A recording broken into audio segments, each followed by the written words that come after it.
St. Thomas the Apostle.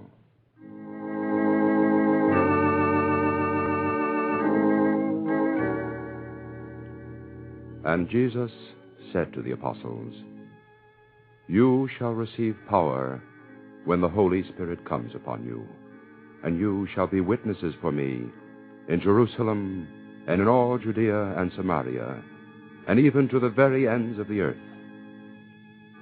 And when he had said this, he was lifted up before their eyes, and a cloud took him out of their sight.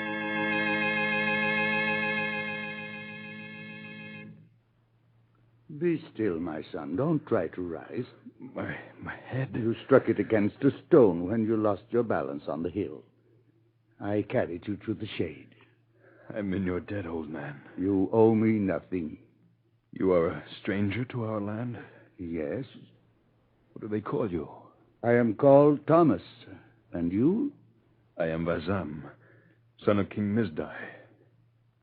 From what land do you come? A land far away, a place called Judea. Judea? I have never heard of that place. What brings you to the kingdom of Mizdai? I am a teacher. What do you teach? I teach of a man who was more than a man.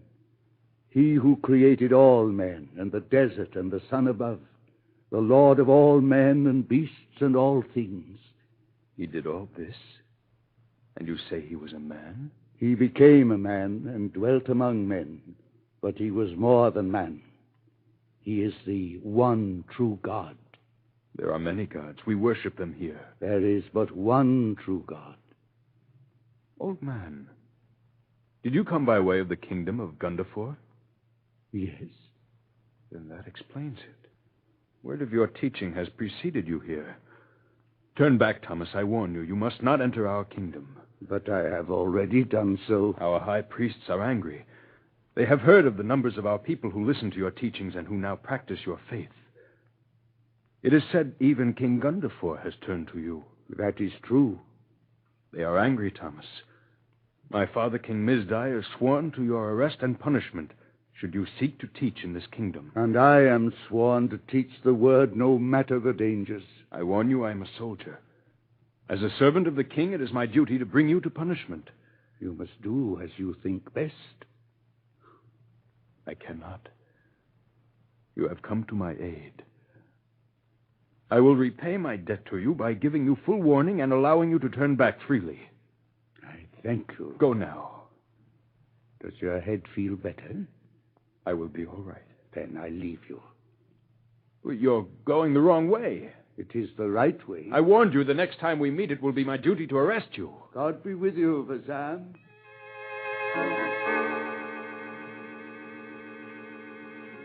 The strange old man walked over the desert into our kingdom. I watched him almost out of sight. First, thinking him a fool. Then finding myself admiring his courage. I was concerned for him. Why, I do not know. For after all, he was an infidel.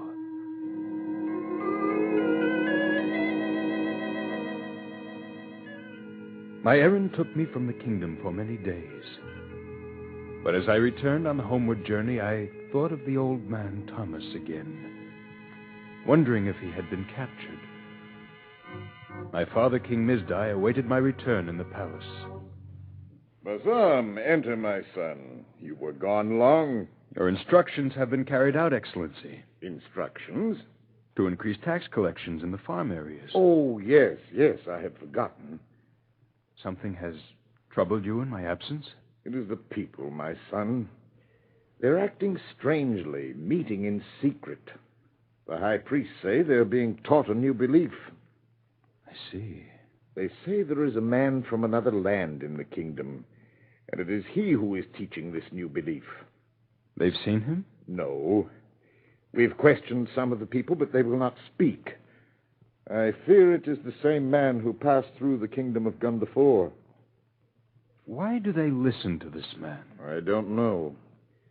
But if he is here, he must be found and punished before he makes trouble. What harm can one man do? But the gods will be angry and destroy our kingdom if this infidel is not killed. Well, you may kill the man, but this thing he teaches will live, because he already has taught it to some of the people.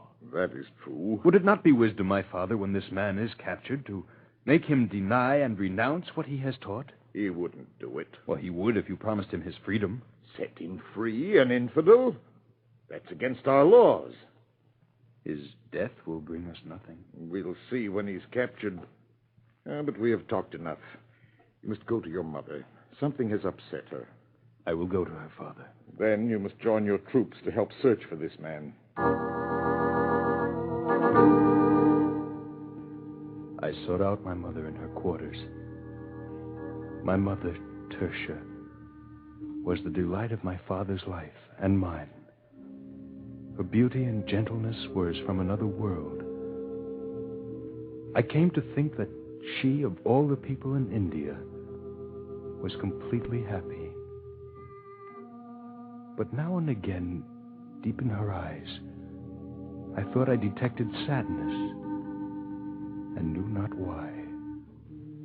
Though she loved me and my father, sometimes I felt that deep within her, she thought us rough, uncivilized men. Bazam, my boy.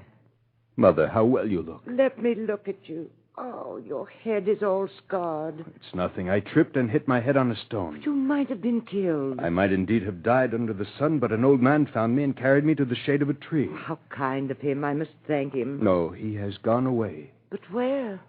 I don't know. He was a stranger. An old man, did you say? Yes. And a stranger? Oh, he does not matter, Mother. Doesn't matter when he saved your life. Well, he must have been a good man. In his way, I suppose. You're not telling me everything, Bazam. He was a strange old man, but a fool. You repay his kindness with harsh words. I repaid him, Mother. How, I cannot tell you, but I am no longer in his debt. Oh, you have grown hard, my son. We cannot all be gentle, like women. There are such men, strong and brave, who don't despise gentleness. It makes them better men. You're talking strangely, Mother. Perhaps. I must go now. Back to your troops? It is my duty. To search out a man and kill him because he believes differently than you? Oh, I've heard your father speak of this stranger. He's harmed no one. He has broken the law. He has made the gods angry. Will your gods be pleased by the murder of an old man? Mother, I don't understand you. Bazam, listen to me. Don't kill what you don't understand. You may find later that what you've killed is good, and then it is too late. If you seek understanding first, perhaps you then will not want to kill. The king would be angry at such talk. He has sworn to punish this man, and it's my duty to capture him. Then go if you must. You're angry. No, I can't be angry with you, Bazam. Only sad. Oh, I beg of you, open your heart and your mind if you love me.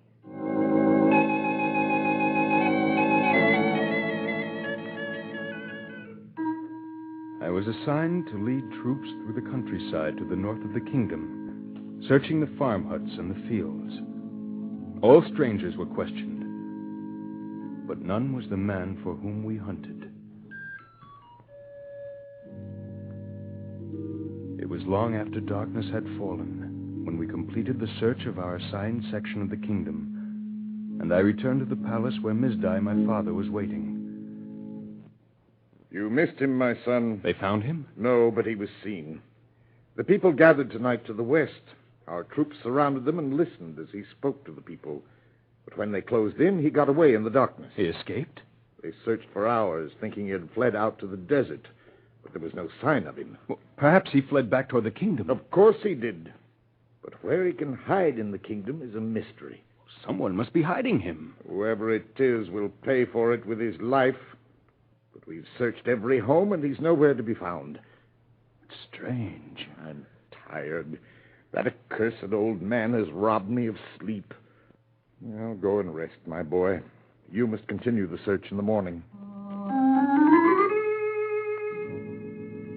I bade my father good night and turned into my own quarters. It was a hot night. I moved to the window and looked out into the darkness. My attention was drawn to the huts used by my father's servants in the field across the palace grounds. A light appeared, and suddenly it was extinguished. But in that brief moment, it seemed that the outline of the robed old man we sought had been etched against the darkness. I hurried to a rear door and stole across the grounds and entered the hut where I had seen the light. Don't move, Thomas. Who's there? You're my prisoner. Don't try to escape. That would be difficult since you are blocking the only entrance. Light your torch. Very well. There. Oh, it's you, Vazam. Yes. I regret that I must arrest you, but I gave you ample warning. I am at your mercy. I am a soldier, and I have my duty.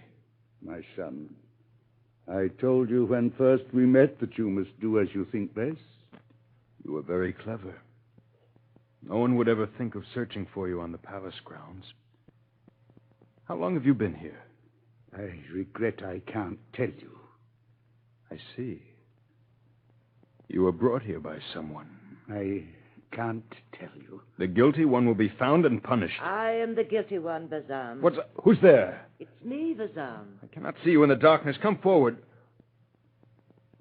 Mother? Yes, I brought him here. You? So you must take me prisoner too, Vazam. No. But I am equally guilty. No, this man is an infidel. Then I must be considered one too. Oh, no, he has angered the gods with his false teachings. I believe what he teaches. What are you saying? I'm telling you the truth. I have listened to what Thomas has taught, and I believe these things. You cannot arrest him. It's my duty. Then it is equally your duty to arrest me. I cannot. Then you cannot arrest him. I can and will. Come along, you. Stand aside, Mother. No, wait. If you take him, I promise I will surrender myself to your troops. Are you mad? Do you know the penalty? Yes. You will die. The decision is yours, Vazam. You cannot ask me to refuse to do my sworn duty. You have no obligation to do what is wrong. I do not believe it is wrong. This man is an infidel. He teaches falsehoods. You don't even know what he teaches. How can you say it is wrong before you hear his belief? We're wasting time. I will make a bargain with you, Vazam. You will listen to what this man teaches. If then, when he is through, you still believe he is wrong and an infidel, then you may arrest him. And if I refuse to listen to his lies? Then I will surrender and confess. Very well, I will listen. I will return tomorrow to hear what you have to say, old man. Aren't you afraid that I will escape? Where could you go? The guards are everywhere. Come, Mother. Thank you, Vazam. It is only delaying the inevitable. Ah, I know you. I have more faith in you than you have in yourself. I could not sleep. The madness of that night troubles me. My own mother. What magic spell had this man cast over her to make her risk her life? The hours dragged by. And when daylight broke, I arose to go to Thomas's hut. What made me stop at my mother's room, I do not know. Fearing to wake her, I stepped in quietly. But she was not asleep. She was on her knees, with her hands clasped before her, and on her face an expression of rapture. There was a feeling of peace and of love inside that room. I stepped outside and walked slowly over the grounds. I reached the hut, and Thomas opened the door. Thomas, it's all right. It's me, Tertia. Come in. Vazam has just left. I know. I was waiting. What did he say? He said nothing. Does he believe? I don't know. But he must believe, Thomas. If he didn't, he would have taken you to the king after his first visit. I feel that he is deeply troubled. It's hard to accept what is new and to throw aside the beliefs he has lived with for many years. We must pray for him, Thomas. I do, day and night. We should know very soon. He'll come again in the morning. Thomas, this is the last time I will come to this hut. You have reached a decision? No, not the way you think. I'm confused. Time will make all things clear. Perhaps. But you must leave this kingdom. You will not have me arrested. I cannot. I find no evil in these things you teach. Do you find no good? If all men were to live the way your master taught, the world would be a good place to live. But not all men believe. Someday all men will live as the master taught. That is the goal. The strong must show the way. Strange to hear you say that. That the strong should follow the way of gentleness and love. Before, I always thought only the weak were gentle. It is the more difficult way, but it can be done with faith and prayer. I watched my mother pray. Have you ever tried? Have you ever tried? Yes. I tried last night. I do not know how. If you wish, we can pray together. Yes. Yes. We can pray together. Then do as I do. Kneel. And bring your hands together like this. Now repeat after me. Our Father who art in heaven. Our Father who art in heaven. Hallowed be thy name. Hallowed be thy name. Caesar! You're under arrest, both of you. We were taken to the palace and put under guard. I knew that when the king came to view the prisoners, I could secure my release. A simple mistake by the troops. Who could doubt the word of the king's son? Yet I felt a strange emotion. Thomas, sitting quietly to one side, so calm and undisturbed, turned to me. You are troubled, my son. Yes, I don't know why. You can easily explain. Your father will release you. I know, yet it will not be easy to... It is always difficult to deny those things you believe. But I do not believe as you do.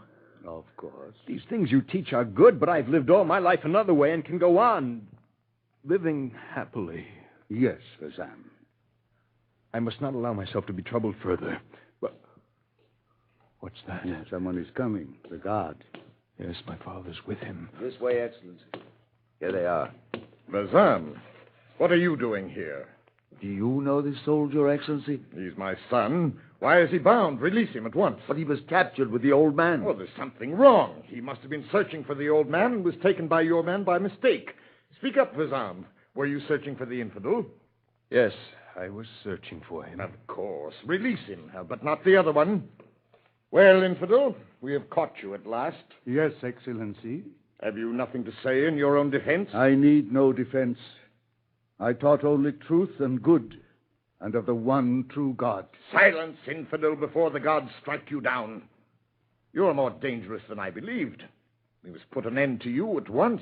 You may kill me, but you cannot kill the things I teach.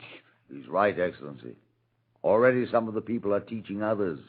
We cannot kill them all. Perhaps we can kill these things you teach, old man. Bazan, do you remember your plan? To promise him his freedom if he will tell the people that the things he has taught are lies? You will not do it, Father. What do you say, infidel? If you do, I will set you free. I can't, Excellency. It means your life. It doesn't matter to him, Father. He cannot tell the people that the truth is a lie. The truth, did you say? What he teaches is not truth. Did I say that? You're acting very strangely, Bazan. Father, why must this man die? What he teaches is good. Bazan! Listen to him, Father. Judge for yourself. You must not kill what you do not understand. You've lost your reason. You sound like one of them. He is, Excellency. When we captured them, both were kneeling on the ground, with their hands held so, repeating the same words. Is this true, Bazan?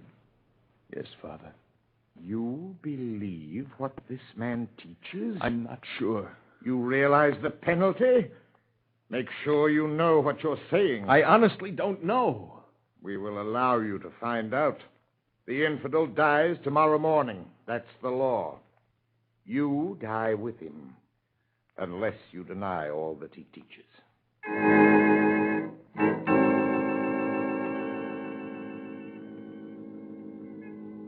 Darkness came, and the hours dragged by. My mind was in torment. I tried to pray as Thomas had taught me, but I was filled with doubts. Sit and rest, Vazam. Try to sleep. I cannot.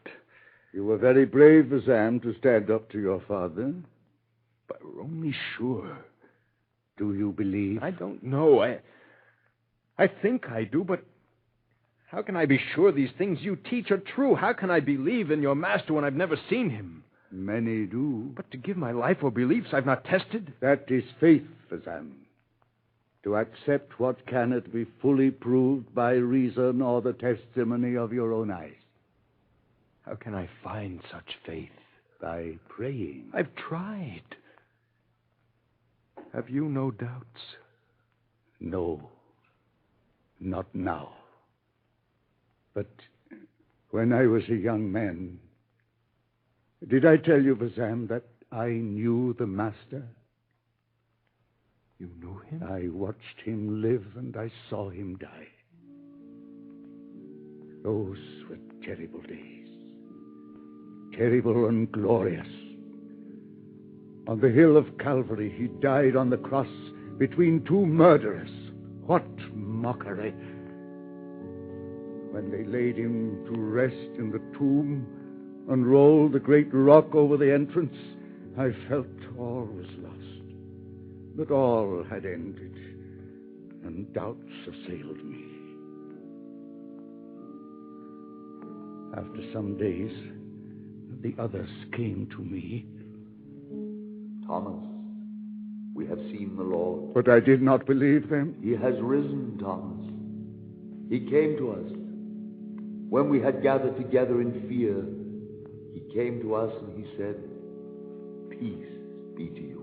And still I did not believe them. He came to us and he breathed upon us and said, "Receive the Holy Spirit. Whose sins you shall forgive, they are forgiven them.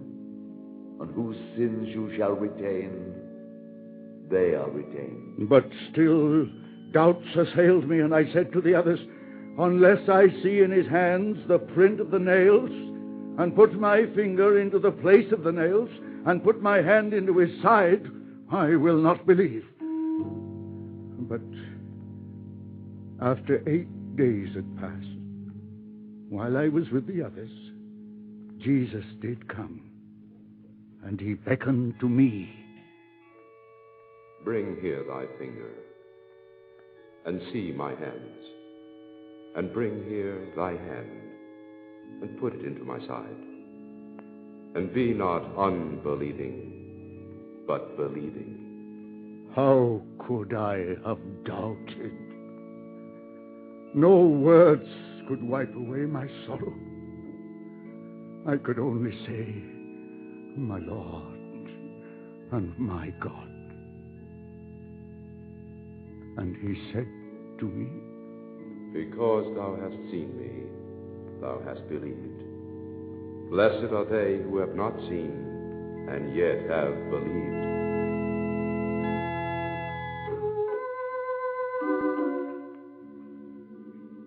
We prayed together, Thomas and I, the night through. As dawn broke, my father appeared with the guards. Vazam, will you renounce this man? No, Father. You wish to die for the lies he teaches? They are not lies. He speaks the truth. Then I can't help you, though you are my son. Guards, take the old man first.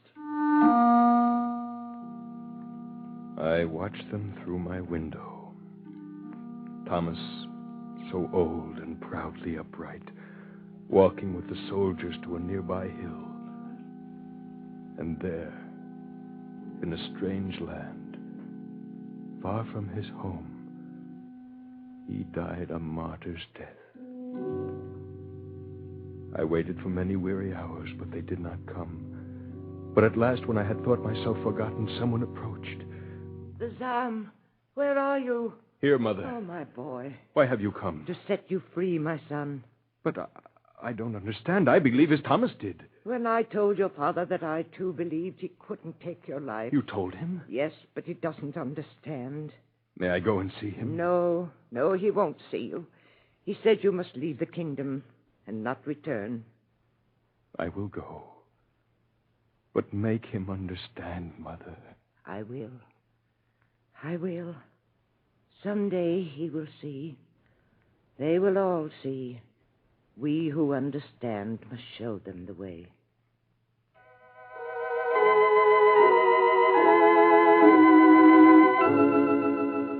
St. Thomas the Apostle is estimated to have died in the year 46 A.D., somewhere in Asia, south of the Himalayas. His relics are venerated at Edessa.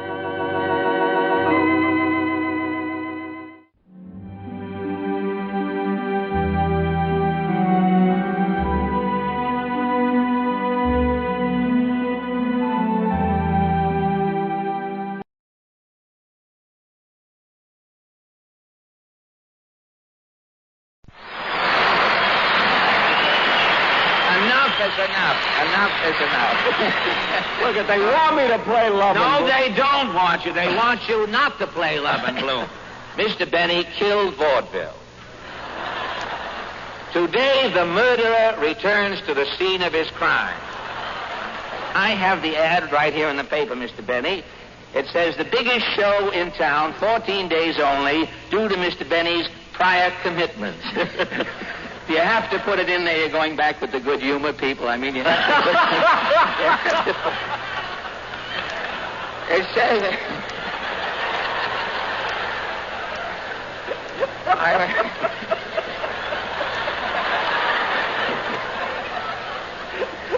It says the biggest show in New York, Yes? You will die laughing. Yeah? Now, the show is over, and I'm still alive. I would like to have my money back. I would like to have my money back.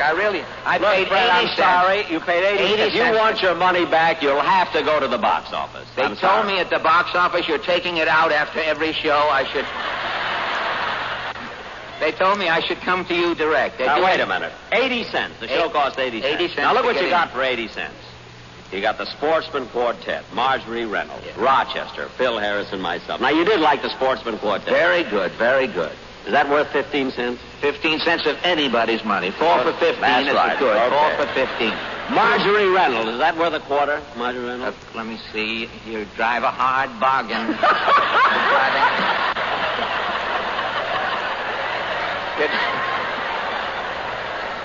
A quarter. Yes, I'll 40 cents. 40 cents. I'll give in 40 cents. All right, 40 cents. 40 cents. All right, that's 40 cents. Now, Rochester. Rochester, very good. That's Excellent. certainly worth 20 cents, isn't it?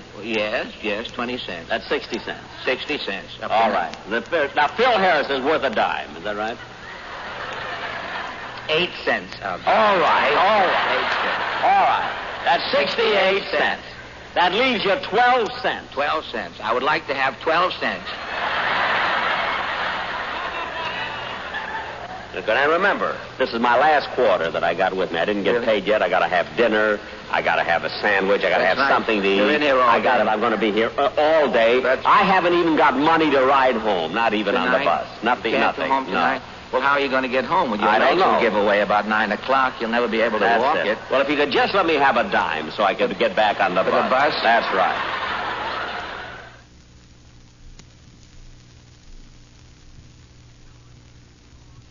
Now, on Sunday morning here at the town hall, the Hay Fever Guild will meet for pollen drill. Mr. And there- Howard! Mr. Now, quiet. Howard! The acoustics bruise easily here. I may have to dab some minute rub on the walls if the acoustics sort of... Hello?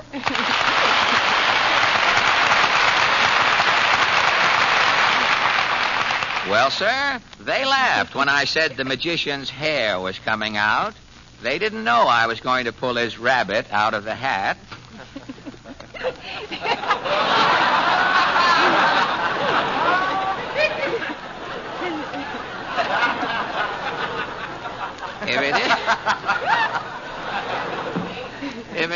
no. Well, you have to make faces with a joke like that. A poor old joke like that, you drag it out, you have to help it as much as you can.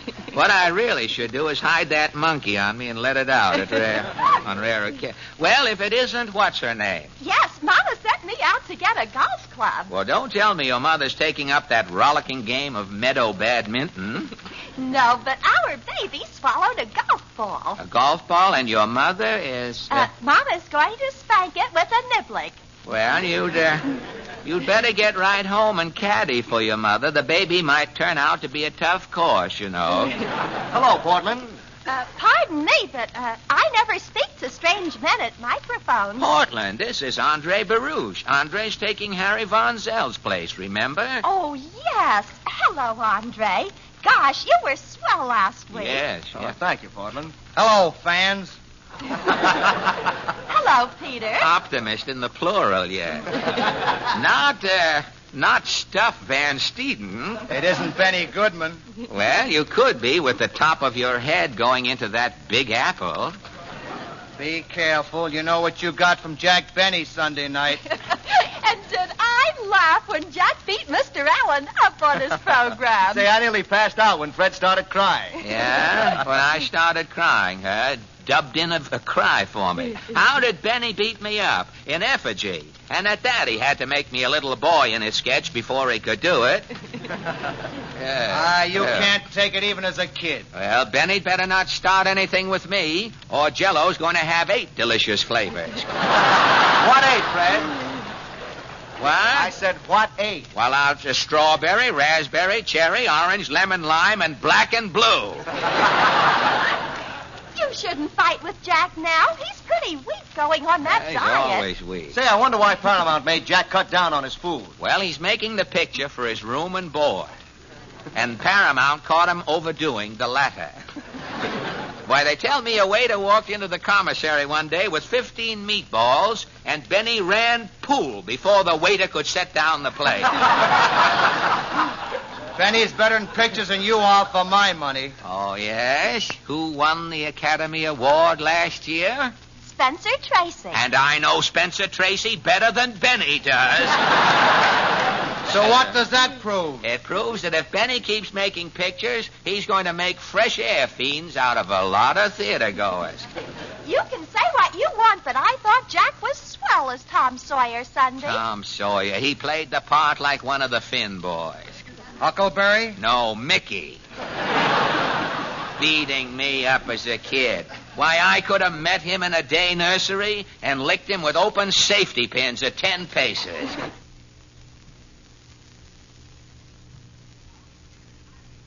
Now, look, kids, I've made up my mind. If Alan doesn't get here for rehearsal in the next 10 minutes, I'm going to cancel him. I wonder where he can be. He hasn't any friends out here. Maybe... I don't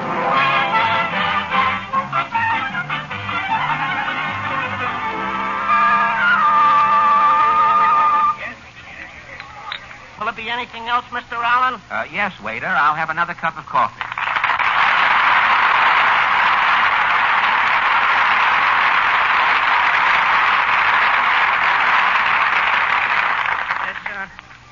You know, Mr. Allen, before I took this job here at the Brown Derby, I was a waiter at Lendy's. Really? Now, how are things back in New York? Well, they're about the same, except we have a water shortage, you know. Oh, yeah, I've been reading about that. Did it affect you personally? Well, it didn't bother me much at first, but after several weeks, something told me to take a bath.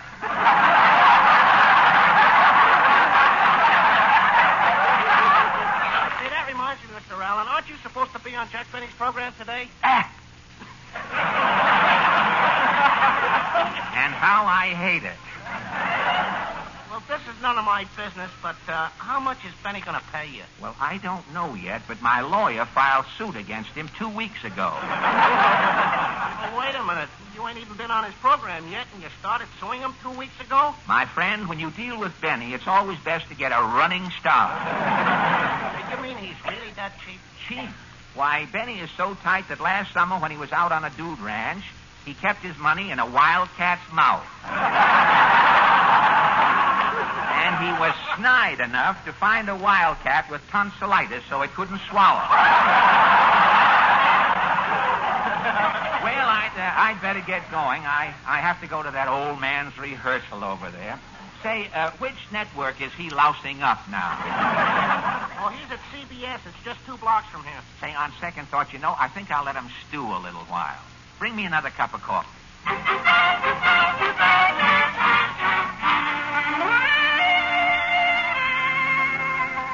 Gee, I can't understand what's keeping Fred. Oh, Jack, take it easy. He'll be here any minute. Well, when we go to court, I'm certainly going to bring up about him being late. Oh, Rochester, will you run out and see if you can find Mr. Allen? Maybe he's at Lyman's or at the Derby somewhere. Yes, sir.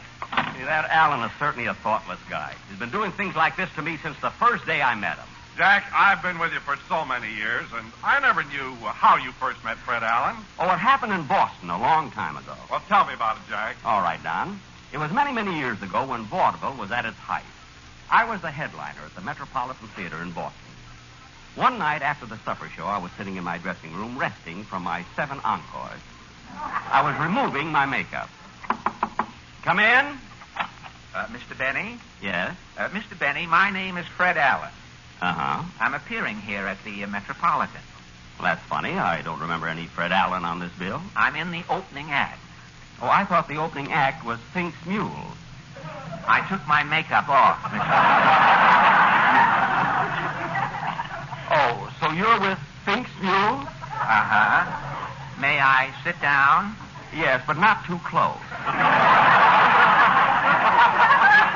Now, what can I do for you, young man? Tell me, Mr. Benny, what do you think of this new entertainment medium that's just starting up, this thing called radio?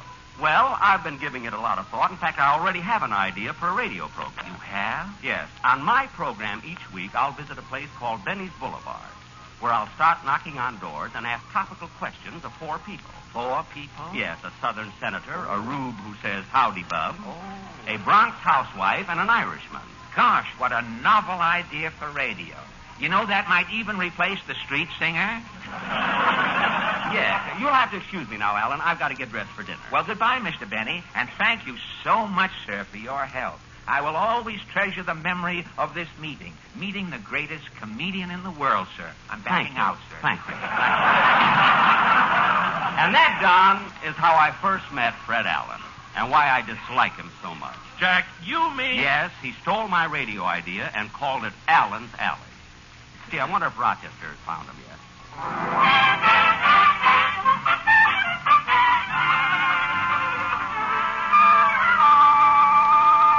Say, waiter, I'll have another cup. Oh, there you are, Mr. Allen. I've been looking all over for you. Oh, hello, Rochester. Say, I was just getting ready to go over to the studio. Well, let's hurry, Mr. Benny's awful upset. Come on, I'll show you the shortcut to CBS. Sure. After all these years, Rochester, you'd think Benny would change. But he's just as bad as when I first met him in Boston many years ago. I never did hear about how you two first met. Would you tell me about it, Mr. Allen? I was headlining at the Metropolitan Theater in Boston. And one evening after the supper show, I was sitting in my dressing room removing my makeup. Come in. Mr. Allen? Yes? My name is Jack Benny. Well, I'm glad you got here. It's the cold water faucet that's leaking.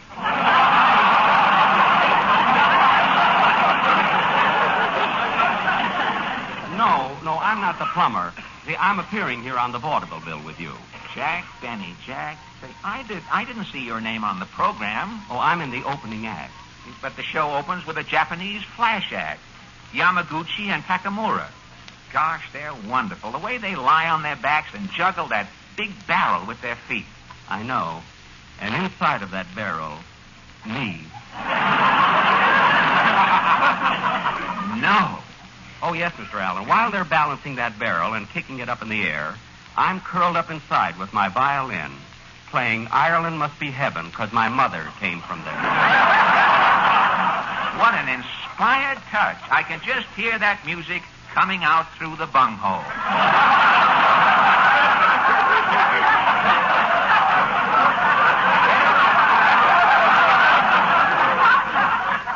Well, so much for flattery. Now, what can I do?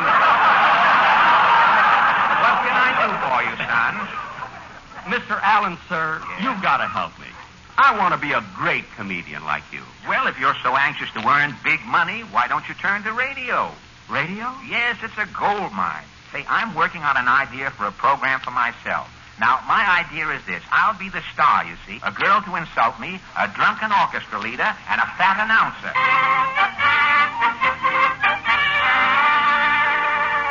Well, here's the studio, Mr. Allen. Let's go in. No, Rochester. I can't go in. What? I can't do it, Rochester. I can't let Benny give me a job. I may be a derelict, down and out, but I've still got my pride. But, Mr. Allen... No, I'm sorry, Rochester. I just can't do it. But, Mr. Allen, you haven't got any money. How are you going to live? Don't worry about me. I'll get along. Maps! Get your maps to the movie star home. James Mason, Ronald Coleman, Mr. and Mrs. Gary Cooper, Mr. and Mrs. Robert Taylor. You can't tell me...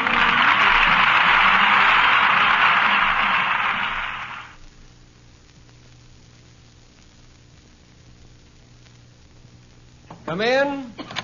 Hello, Jack. Hello, Rochester. Well, Fred Allen.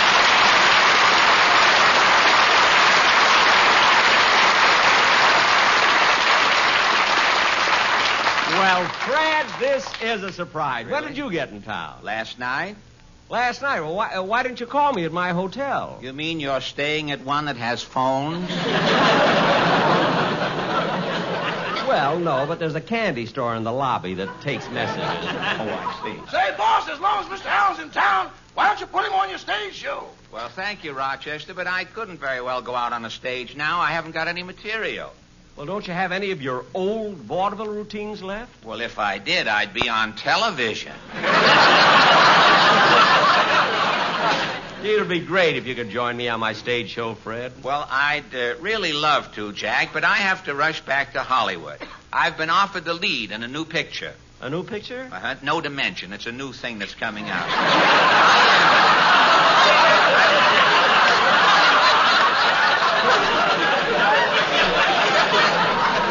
When it comes out, you don't dimension the whole thing. So far, that's better than what we've got written here.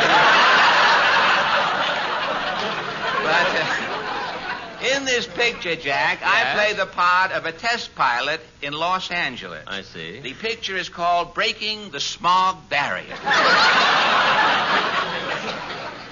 It's a shame you can't stay over, Fred, so we could appear together. It'd be like old times. Say, Mr. Benny, did you and Mr. Allen once do an act together in Vaudeville? We sure did, Rochester. We had a lot of fun in those days. Oh, gosh. You remember, Jack, how we'd always celebrate with a big dinner at Lindy's every time we got a job? Yeah, we'd always get the best. Shrimp cocktail, turtle soup, chef salad.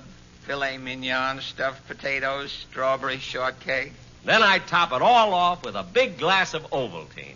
Ovaltine? Well, he wanted to be asleep when the check came.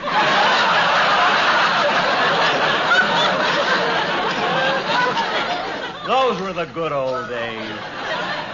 I'll never forget the time we rehearsed and polished our act for weeks. And we went to see Mickey Rockford, the biggest booking agent in New York.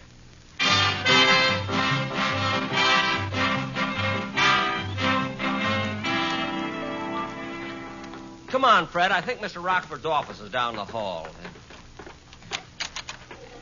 Hey, it's crowded in here, Jack. Yeah, I guess we'll have to talk to the secretary. Miss, we'd like to see Mr. Rockford. Do you have an appointment? Appointment? Yes. We're Benny and Allen. Benny and Allen? Yeah. Don't you recognize us? Why? Is there a reward?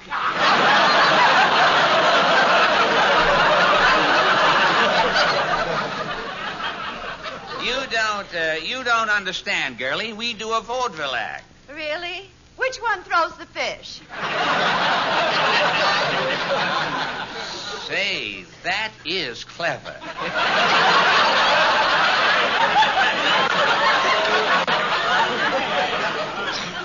Miss, you ought to be in show business yourself.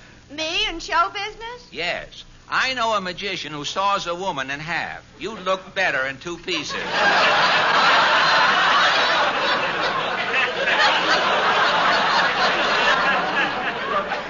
Take it easy, Fred. Look, miss, we don't want to argue. We just like to see our agent, Mr. Rockford. Well, first I'll need some information. Now, what's the name of your act again? Allen and Benny. I thought you said it was Benny and Allen. Well, at 2 o'clock, our billing changes. Well, what kind of an act do you do? Violin, clarinet, and snappy patter. And where have you played? Oh, all over. Well, where? Well, just tell her the important dates, Jack. Yeah, go ahead. Well, we did a week in Sow Belly, Wyoming.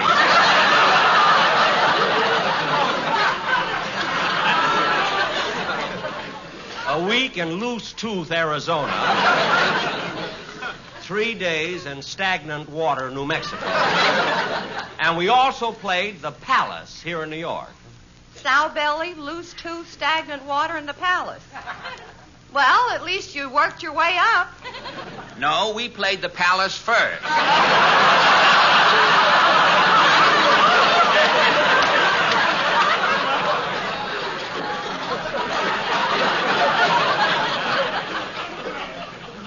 Well, Mr. Rockford's busy right now, so just have a seat and I'll call you. All right. Oh, by the way, Mr. Allen, I don't mean to be personal, but are you an American citizen?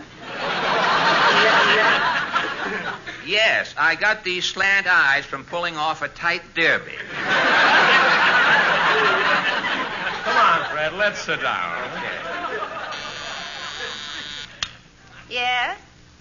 Yes. Oh, very well, Mr. Rockford. Oh, boys, Mr. Rockford will see you now. Good. Come on, Fred, let's go in. Okay.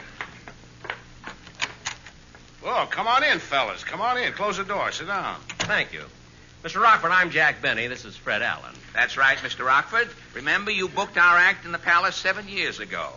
Oh, yes. What business are you in now? Well, we're still in show business. Yes, and we thought you could book us. Please, fellas. Our new act is sensational. At least give us a chance, Mr. Rockford. Yes, all we need is one good break, you know. I gave you a break when I put you in Lowe's Flatbush. Some break. They opened with Fink's Mules, then Major Doty's Dogs came out, then Manny's Monkeys, then Power's Dancing Elephants. So what? Well, by the time we came out, we looked like the last 2 passengers on Noah's Ark. Well, look, boys, I'm very busy. Please, Mr. Rockford, just listen to our opening number. It'll only take a second. All right, but before you... Oh, excuse me. Here, come in. Mr. Rockford, here's the 10% commission I owe you for booking my act last week. Oh, thank you. Oh, wait a minute. The cute boy. Sonny, what's your name? Eddie Cantor.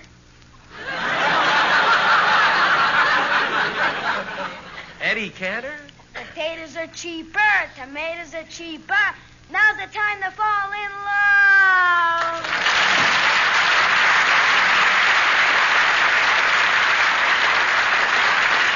Mr. Rockford, how about listening to our new act? Oh, all right, if you insist. Ready with your clarinet, Fred? Ready. Okay. 1, 2.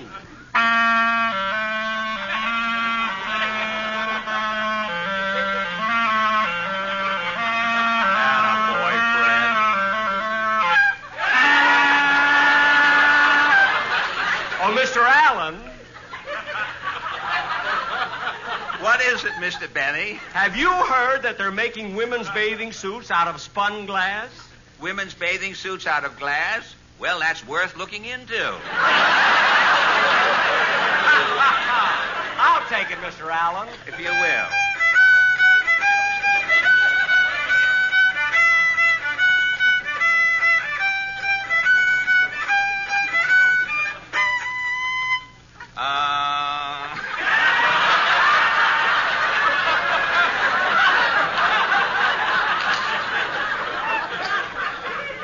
Mr. Benny, yes, Mr. Allen? Oh, pardon me. I love music. So do I. Music once saved my uncle's life. Well, how did music save your uncle's life? They played the Star-Spangled Banner just as he was sitting in the electric chair. Take it, Mr. Allen.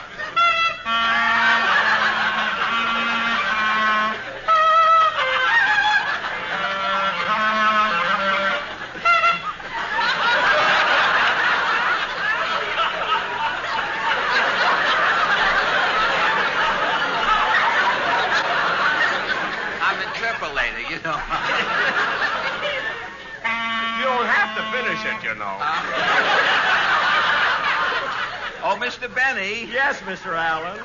I want you to meet my new girl. Her name is Well Enough. Why do you call your girl Well Enough? Because I want the boys to leave Well Enough alone.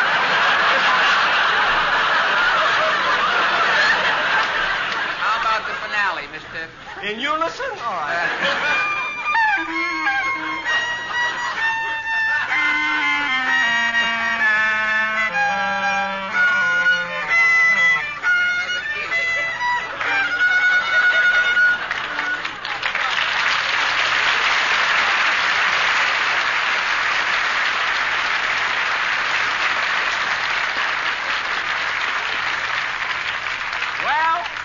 Well, Mr. Rockford, what do you think of it? Wait till he gets his head out of the drawer. Maybe he's looking for a contract. Fellas. Yes, Mr. Rockford. To tell you the truth, fellas, I'm confused. The whole act leaves me cold. It's neither fish nor fowl. Well, that's funny. The last agent we went to thought it was both. Well, Mr. Rockford, you mean you can't book us anywhere? Well, actually, I don't have a thing open for a double. Have either of you considered doing a single? What? And break up the act? Why, we've been together for years. You can't split Benny and Allen. It's ridiculous. We're more than just a team. We're partners, friends, buddies. Why, we'd rather starve than let anything come between us. Well, that's a shame because I've got an opening for a single in Scranton for $15 a week. I'll take it. Well, if that's the way you feel, I'll take it for $14 a week, Mr. Rockford. Fred, you'd steal a job away from your partner, your buddy, your friend? Some friend. What did you ever do for me? Why, you puff-eyed ingrate. For years, we've lived off my violin, my brains, my talent, my joke. And my money. And listen, you miser. As for your violin playing, I have heard cleaner notes from a toothless Russian sipping borscht.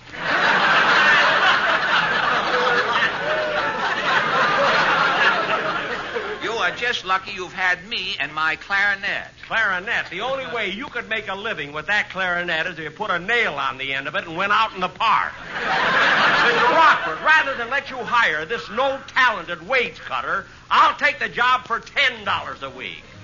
Oh, yeah? Well, I'll take it for $8. I'll take it for $5. Well, I'll take it for $3. Well, I'll take it for nothing. So will I. Well, at that price, I can afford both of you. Jackie, did you hear that? We're working. Fred! Jack!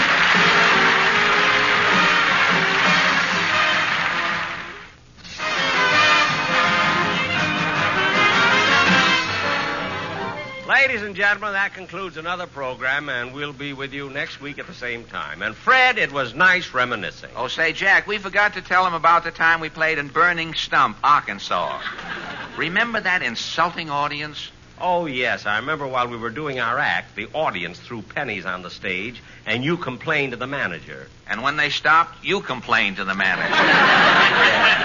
Come on, Fred, let's go out and get a cup of coffee. Okay, Good night, Jack. folks.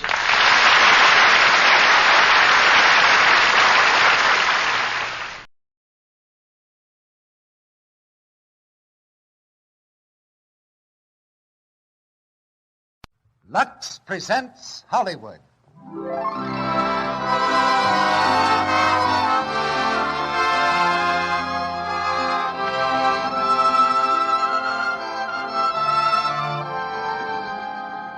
The Lux Radio Theater brings you Barbara Stanwyck and Fred MacMurray in Remember the Night with Elizabeth Patterson, Beulah Bondi, and Sterling Holloway. And ladies and gentlemen, your producer, Mr. Cecil B. DeMille.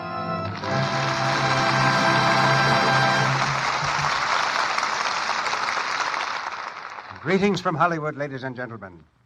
Fine acting, a good story, and superb direction each contribute to the success of a motion picture. And we'll have to combine all three to explain the resounding success of the current Paramount picture, Remember the Night. As it happens, I take a personal pride in the success of this picture, because Mitchell Lyson, who directed it, served his apprenticeship with me. Consequently, it's with a special bow in Mitch's direction that I introduce our radio adaptation of his screen hit, Remember the Night. A triumphal return engagement for the same two stars who played it on the screen, Barbara Stanwyck and Fred MacMurray. And with them we have Beulah Bondi, Elizabeth Patterson, and Sterling Holloway of the picture cast. Remember the Night is a play you'll remember, and Lux Toilet Soap is a product you'll remember. When our feminine listeners remember to think of their appearance, and that's at least, part of the time, they know Lux Toilet Soap is a real aid to loveliness. Just why Barbara Stanwyck and Fred MacMurray have never been teamed before is one of Hollywood's unsolved mysteries. But the results in this picture call loudly for more of the same. So we were very insistent on having these stars of the picture in our production tonight. Barbara dropped in to visit my Northwest Mounted Police set, but I sent her home right away to get her script of Remember the Night. And I had to break into something to get Fred MacMurray. I had to break into his vacation in Mexico. It was the same vacation which we interrupted a few weeks ago to bring him back to this microphone. However, he took our persecution very amiably and buckled right down to work. Ordinarily, I don't suppose a courtroom is the most promising place in the world for a love story, especially if the party of the first part is the prosecutor and the party of the second part is the girl on trial. But Remember the Night is delightfully original from beginning to end, with a love story that begins in a law court. So once more, it's curtain time in the Lux Radio Theater as we start Act One of Remember the Night, starring Barbara Stanwyck as Lee Leander, Fred MacMurray as John Sargent, with Beulah Bondi as his mother, Elizabeth Patterson as Aunt Emma, and Sterling Holloway as Willie.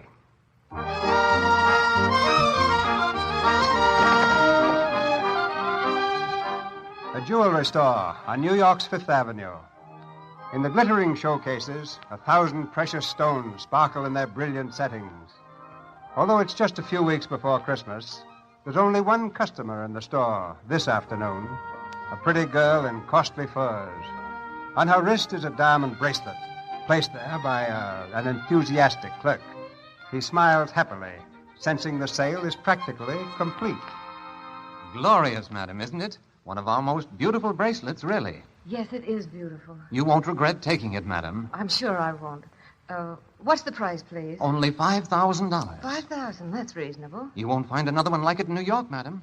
Shall I have Mr. Meyer make out the papers? Just a moment, please. I think I'd like to see one or two more before I make up my mind. That one in the lower tray, please. Let me see that. Oh, of course, madam. Personally, I prefer the one you're wearing, but this one's quite beautiful, too. The emeralds set the diamonds off very nicely. Now, if you'll just place this one on your... Madam! Madam! Where? Why, she's gone! Mr. Meyer! Mr. Meyer! She's gone! Police! Police! Don't. What is it? Oh, that girl. She went out the door while my back was turned. She went out with a $5,000 bracelet.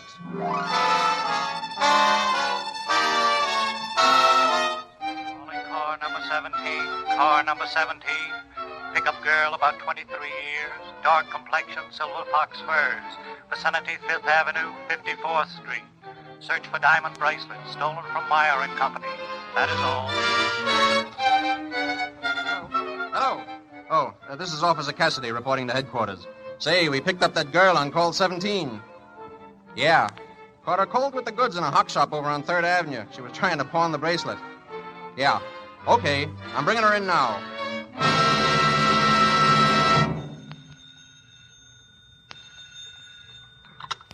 District Attorney's office. Who? Oh, just a moment. Who is it? Commissioner's office. It's about that acquittal yesterday in the shooting case. Tell him I'm busy. Hello? Can the district attorney call you back? Thank you. Is that all they have to do? Beef about acquittals? All right, Tom, let's get going. Okay, boss. What's the first case today? That's a cinch. Dame by the name of Lee Leander cops a bracelet out of Meyer and Company on 3rd Avenue in Hoxton. Open and shut. First offense? Nah, she's got a record. This is a third offense. Well, that's good, that's good. The first offender at Christmas time is tougher than tiger meat. Tom, look at that chart. Convictions only 78% as against 82% last year. Hey, can I handle this case, boss? I'll get you conviction. You probably could handle it as well as some of these dopes, but when the right case comes along, I'll give it to you. Wife beater or something like that. Your face isn't right to prosecute a woman. Oh, boss, listen. Nothing doing, Tom, nothing doing. We'll get Sergeant on this one. Sergeant? What's his face got that mine hasn't got? Whatever it is, he's never lost a case for me yet. Yeah, but he's gone home for Christmas. Ohio, Oklahoma, someplace like that. Now, listen, I could get you a conviction so quick. Take it easy, Tom. Take it easy. Miss Day, get me John Sargent on the phone. Yes, sir. Now, boss, now that ain't fair. Stop moaning. Sargent's terrific with these pretty girls.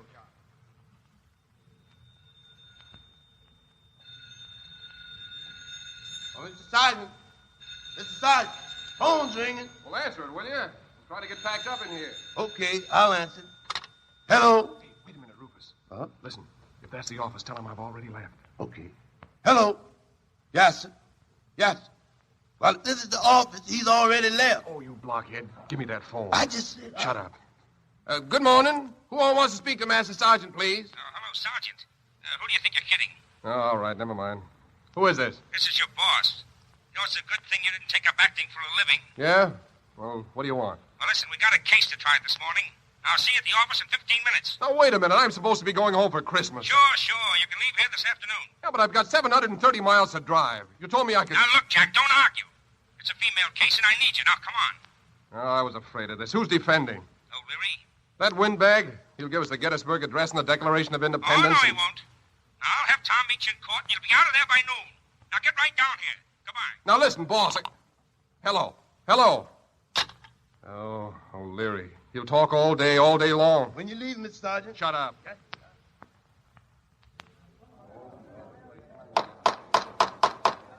Quiet, please. Proceed with your summation, Mr. O'Leary. Thank you, Your Honor. Ladies and gentlemen of the jury, during the course of this trial, you've heard the prosecuting attorney, Mr. Sargent, attempt to prove that a valuable bracelet was taken from the premises of Meyer and Company by the defendant. All this has been a waste of time, ladies and gentlemen of the jury, of your time and mine. Time we could spend to better advantage in last-minute Christmas shopping. At least I know that's what I'd like to be doing. May it please the court, we object, Your Honor. The jury's Christmas shopping has nothing to do with the case. Objection sustained. I withdraw the illusion, Your Honor. Ladies and gentlemen, when I say that time has been wasted, I mean the state has gone to great lengths to prove that Anna Rose Malone, sometimes known as Lee Leander, sometimes known as a lot of other things, did on the afternoon of December 3rd walk out upon Fifth Avenue with a bracelet which was still the property of Meyer and Company. To prove something she freely admits, as if the proof of this constituted a proof of guilt. Since the dawn of civilization, ladies and gentlemen of the jury, since the beginnings of jurisprudence, wise men and women have refused to be hoodwinked by circumstantial evidence. The contents of a whiskey bottle... Hey, Jack, I don't like a smile on that jury's pen. All juries get soft-hearted at Christmas, Tommy. If you ever get a case to prosecute and you see that peace on earth, goodwill toward men look come in their eyes, get a continuance. Even if you have to fall down and tell the judge you ate green apples. That a young woman walking out of a store with something not her own is necessarily an evildoer. Oh, how flimsy is this argument. How unfair. But on it, and because of it, you have been asked to take away the liberty of a fellow human being. Now, the truth is simple. The bracelet was removed during a temporary loss of will and consciousness, now known as schizophrenia, but formerly known as hypnotism. Holy mackerel, that's a sweet one, hypnotism. Shut up, Tommy. You mean you're not going to object? Shut up. He's just postponed the case till after Christmas. Yeah? How do you figure that? Hypnotism. Oh. Yes, I said hypnotism, and that's exactly what I meant. Ladies and gentlemen of the jury, I want you to gaze upon this girl's face. Is this the face of a hardened criminal? An outcast from society? No. But the prosecution would have you believe that she willingly and in her right mind stole a bracelet. Ladies and gentlemen, let me tell you what really happened. The truth. This girl, this poor unfortunate creature, went into that jewelry store, not to buy, not to steal, but only to look. A salesman showed her the bracelet, urged her to clasp it around her wrist, begged her to examine it under a more powerful light, and then excused himself. The bracelet is under a powerful light. The young girl stares at it closer. The great central stone flashes blindingly in her eyes. Blue, green, purple, orange, closer, still closer. Suddenly, the colors are gone. Everything is dark. A breath of cold air brings her to her senses, but what's this? Where is the jewelry store? Where is the light she was standing under? What is she doing on Fifth Avenue, blocks away from Meyer and Company? She doesn't know. She can't remember. Her mind is a blank. And why? Why, this girl, this poor, unfortunate creature, was a victim, an unwilling victim of hypnosis. Your Honor, the defense rests. All right, now, Tommy, watch. Your Honor. Yes? Your Honor, the hypothesis of hypnotism is a very interesting one. Let me be the first to admit it. But unfortunately, I am no Svengali, nor are you, ladies and gentlemen of the jury. The people of the state of New York will require the expert testimony of Dr. Kindness, the psychiatrist. For this purpose, the people will request a continuance be granted till after the Christmas holidays. We object, Your Honor. The defense has already summed up. The case was practically closed. Objection overruled. But, Your Honor... The defendant will remain in custody, subject to giving a $5,000 bond. And all jurors, parties, and witnesses are instructed to return to the court Tuesday, January 3rd. Court adjourned, and a very Merry Christmas to you all. Just a minute, Sergeant. That was a dirty trick you played on me. Means another day in court. And I don't get paid by the state. I have to earn my money. No more sense of humor than a gravestone. Huh? Well, Merry Christmas, Francis. Why, you... Take it easy, Miss Leanne. Let me go. I want to speak to my lawyer. Mr. O'Leary, this guard says I have to have a bond or stay in jail. That's right. Is it right? You ought to know, Mr. District Attorney. I'm afraid it is. Well, how can I get a bond? I haven't any more money, and I don't want to spend Christmas in jail. Please don't let them do that. What do you mean you haven't got any more money? What have I been talking for, to hear my own voice? If you hadn't talked so much, I'd be out of here right now. What do you mean by that? Hypnotism. That gag so old it's got whiskers. Oh, please don't let them keep me here over Christmas. What's the difference? What could you do if you haven't got any money? I could walk around, couldn't I? Come on, miss. It ain't as bad as you think. You get a nice little room and a nice turkey dinner on Christmas. Yes, I know. Never mind the build-up. Let's go. I hope you have a Merry Christmas, Mr. Sergeant. Hey, she's kind of sore at you, Jack. Yeah. Say, Tommy, on your way out, send Fat Mike in here, will you? Huh? Fat Mike the bondsman? If you know any other Fat Mikes, you can send them, too. I get it. You don't, but let it pass. Okay, I'll send him right away. Hey, Mike. Sure? Mr. Sergeant wants to see you right away. Sure, coming. Hello, Mr. Sergeant. You want to see me? Yeah. What'll you charge for 5,000 bail from now till January 3rd? Did they pin something on you, pal? No, it isn't for me. It's for the young woman who's in here today. Oh, I see. How much? For a friend of yours? Nothing. Not a red Samilka. I didn't ask you for any favors. Favors? It's a privilege. You still living at the same place? Yeah. Why? How soon you want her out? Right away. Okay, she's out. Thanks. So long.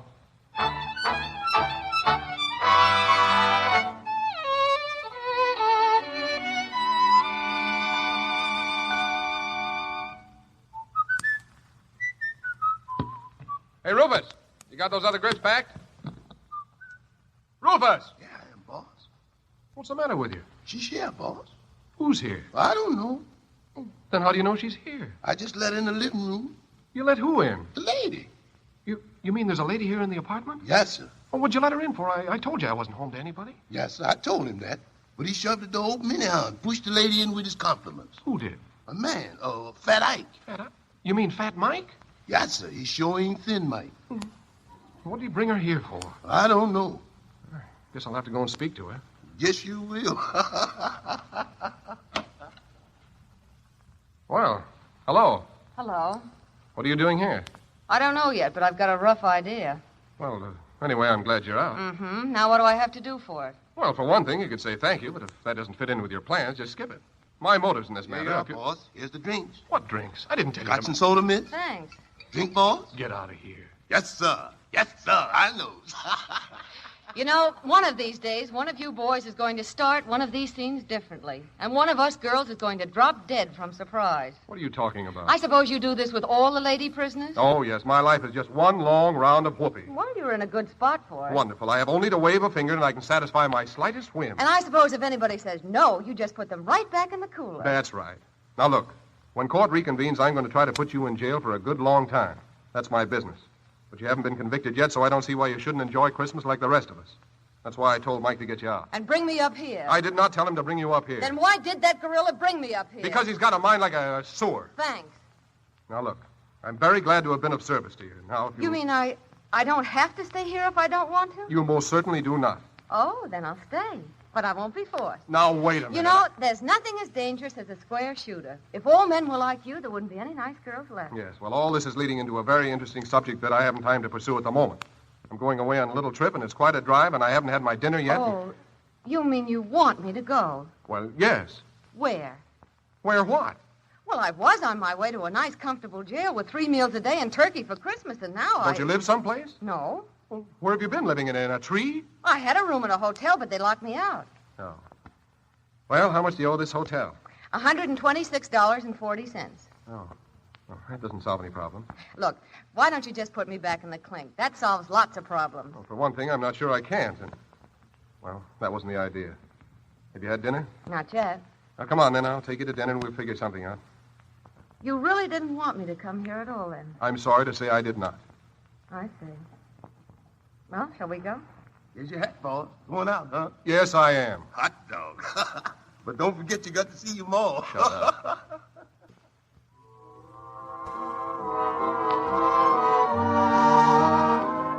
Want anything else? No, thanks. It's been nice up to now. Yeah. You know, I was thinking I might lend you my apartment while I'm away. Oh, that sounds like a play, doesn't it? Yeah, sounds like a flop. Don't worry about me. I can always chisel a hotel for a week or so. That's a nice, cheesy idea. Well, I'm not going to sleep in the subway. And as far as the holiday's concerned, I guess I'll get plenty of that when you get through with me. Oh, not that I mean it in a disagreeable way, you understand. I understand. Your business is your business.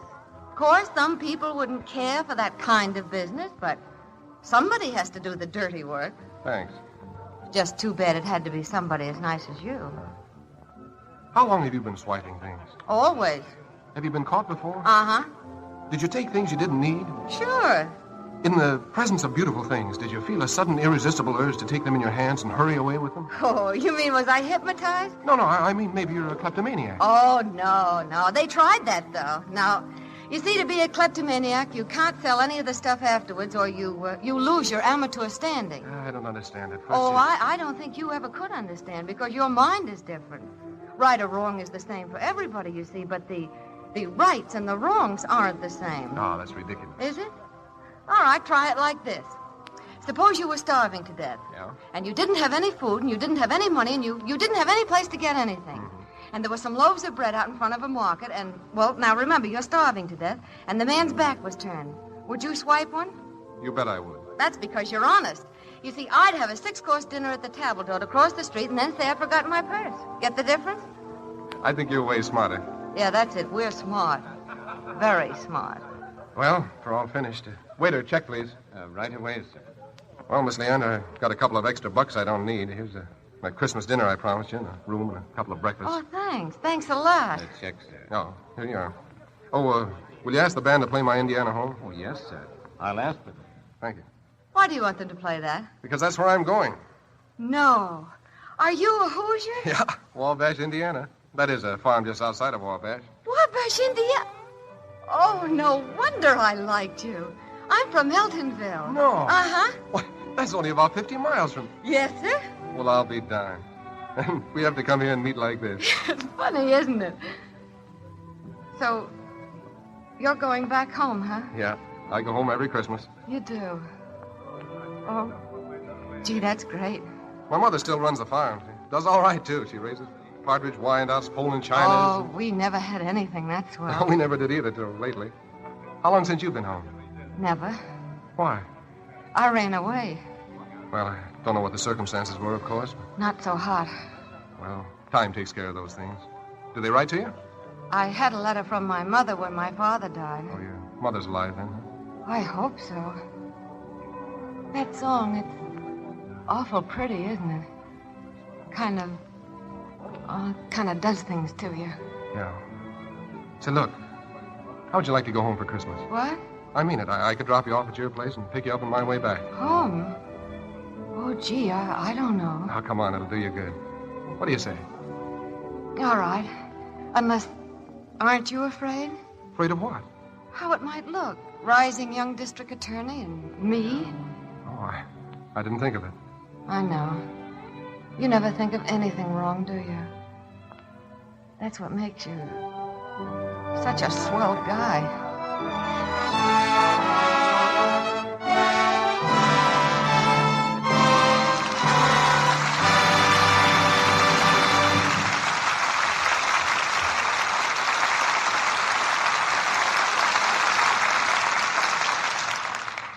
The curtain falls on the first act of Remember the Night with Barbara Stanwyck, Fred MacMurray, Elizabeth Patterson, Beulah Bondi, and Sterling Holloway.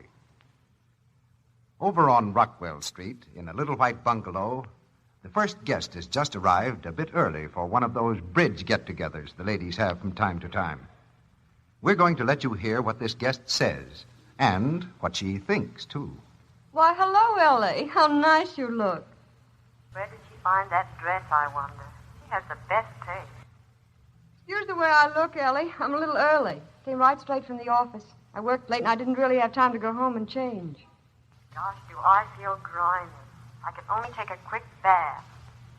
My, how lovely the living room looks. Those flowers are just the right color. I wonder if she'd think me nervy if I asked to take a bath. Tired? Oh, well, not exactly, Ellie. I'm just sort of, messy, you know. A bath? Oh, how lovely of you. I hadn't thought of it, but it would make me feel better. Oh, thanks. That's awfully kind. What a pretty negligee. Will I feel good in this? Everything she has is perfect. Yes, thanks so much, Ellie. Don't wait. I have everything I need. She's got Lux toilet soap. I ought to have known she would. She's got such taste. Everything is perfect. Gosh, does this feel good? This nice Lux soap will do the trick all right. I love the way it lathers.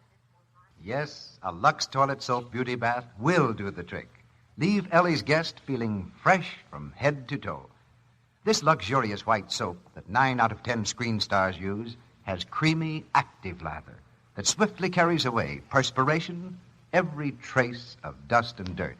You'll find a daily Lux soap beauty bath a wonderful way to protect daintiness, make you sure of fresh, fragrant skin. And it's true that Lux toilet soap in your bathroom has come to be one of those little things that mean good housekeeping, good taste. The superlative quality of this fine white soap, its delicate, distinctive perfume, makes it a joy to family and to guests. It's luxurious, and yet not a luxury, for it's sold by so many thousands of cakes that its price is kept low. Now, the economical way to buy it is 3 cakes at a time, and you might try leaving a cake you aren't using in among your linens or underthings. It'll leave them delightfully fragrant. Now, our producer, Mr. DeMille. Act 2 of Remember the Night, starring Barbara Stanwyck as Lee and Fred MacMurray as John Sargent, with Beulah Bondi as his mother, Elizabeth Patterson as Aunt Emma, and Sterling Holloway as Willie.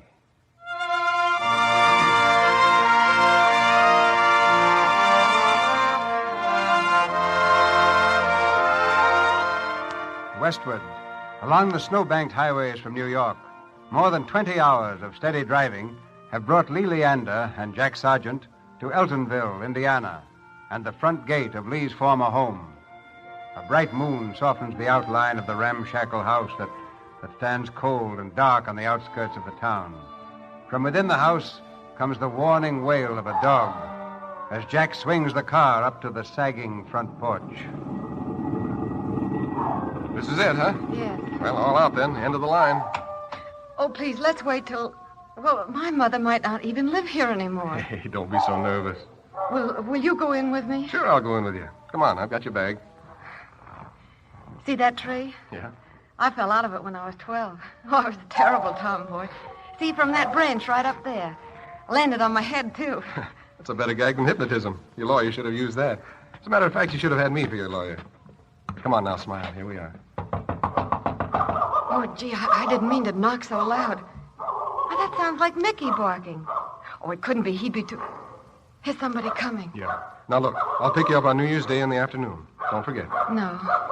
Gee, you've been sweet. Will you shut up? Yes? Oh, I'm terribly sorry. Doesn't Mrs. Malone live here? Oh, I guess you want my wife. Oh, I didn't know. Oh, this is Henry. Somebody want me? Mama. Oh, Merry Christmas, Mama. Well, you know me, don't you? Come in. This is Mr. Sergeant, how do you do? Sit down. You're looking fine, Mama. What did you come here for? What do you want? Oh, I don't want anything, Mama. It was just Christmas, and Mr. Sargent happened to be driving You past. see, I live in Wabash. It's just about 50 miles from here. I knew you'd be glad if Glad? Why should I be glad? Good riddance to bad rubbish, I said the day she left. Oh, Mama, please, Mr. Sergeant. Just like her father, she is. Always laughing at serious things she was. Never doing what she's told till she winds up stealing. Stealing my mission money. Money I'd put by with the sweat of my brow, that's what. I didn't steal it. I told you 1,000 times I only borrowed it. I was going to pay you back. But you didn't pay me back, did you? And you never paid me back. Well, how could I after you called me a thief in front of the whole town? Nobody would give me a job. And you left here. The great lady. We weren't good enough for you. A decent home, a hard-working mother, and a crook for a daughter. Oh, Mama. Look, Lee, I don't want to tear you away, but we still have 50 miles to go. Oh. Are you ready? Oh, yes. It's been very interesting to meet you, Mrs. A name doesn't concern you. It most certainly does not. Come on, kid.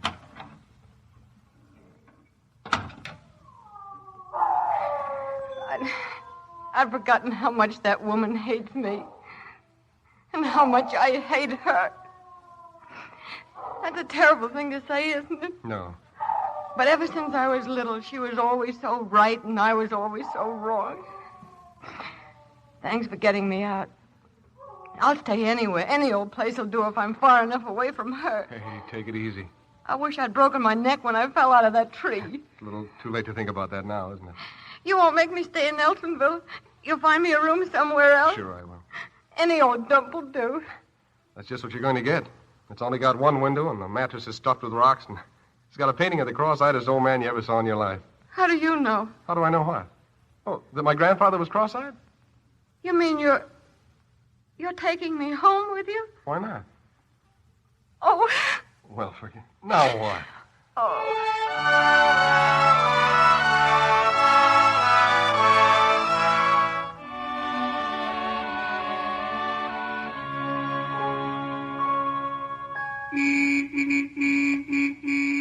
Hey, anyone home? Hey! John! Hello, Mother. Oh, my boy, my Oh, boy. gosh, Mother, it's good to see you. Oh, I just can't believe you're here at last. Well, Jack Sargent. And Emmy, hello, Annie. How about a kiss, huh? Oh, I declare I'm glad you're here.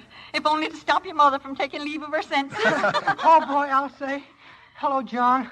Welcome home. Hello, Willie. The girl still chasing you? Oh, John. What made you so late, dear? We thought you'd be here by 6 at least. Well, you see... Hey, who's that in the front seat? Oh, I'm sorry. Mother, this is Miss Lee Leander. She's come to spend Christmas with us. How do you do? Oh, how nice. Well, I'm so glad to know you, my dear. And this is my Aunt Emmy. Knows more about flannel cakes than the guy who invented them. Hello. I'm right pleased to meet you, Miss Leander. And this is Willie Sims, our hired boy. He's crazy about the girls, and the girls are crazy about him. I'm Willie Sims. Pleased to meet you. Hello. I hope I won't be too much trouble, Mrs. Sargent. Trouble? Why, bless your child, it's a joy No to have trouble you at here. all, Not a trouble, speck. ma'am. But, John Sargent, why didn't you send me a telegram? Well, you see, Mother, this was rather unexpected. Well, never mind all that. Now, come along, child. You must be near freezing to death. And here we are, cackling like a couple of... Emmy. What? Did you leave those cookies in the oven? Oh, jeepers creepers. Oh.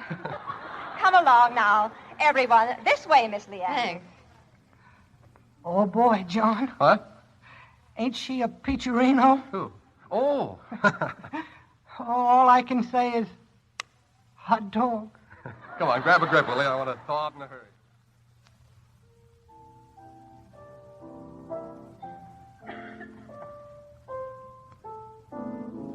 Go on, Jack. Now, don't stop. Play that other piece you used to do so good. I can't remember it anymore, Mother. Oh, well, try, dear.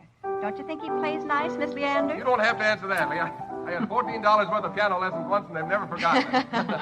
Willie, hand me that popcorn. We've got to have it all strung for the tree tomorrow. Yes'm, here you are. Well, yeah, you can help me. You haven't done a thing all night. Oh, gee, didn't I help Miss Leander with all them dinner dishes? You should have done them yourself, Willie. Miss Leander's a guest. Oh, I like doing them, Mrs. Sargent. I've lived in hotels and places so long I haven't been around the house as much as I'd like. Your folks dead? Willie. Ma'am? Oh, I don't mind. My father's dead. My mother's remarried. Well, that's too bad, my dear. I always say it's so hard on the children. It just isn't the same with a new parent. Go on, Jack. Now, just one more piece. No, that's all the next year, Aunt Emmy. Oh, please, dear. I'll play you a piece if you want. Oh, that'd be fine. Oh, gee, can you play? Well, I used to play in a dime store. What would you all like? It doesn't make any difference. I can sing The End of a Perfect Day. Now, Willie. Well, I can. So can everybody else, Willie. The End of a Perfect Day. I think I remember it. Oh, boy. Give us a downbeat, please, Miss Leander. When you come to the end of a perfect day and you sit alone with your thought while the chimes ring out with a carol a day for the joy that...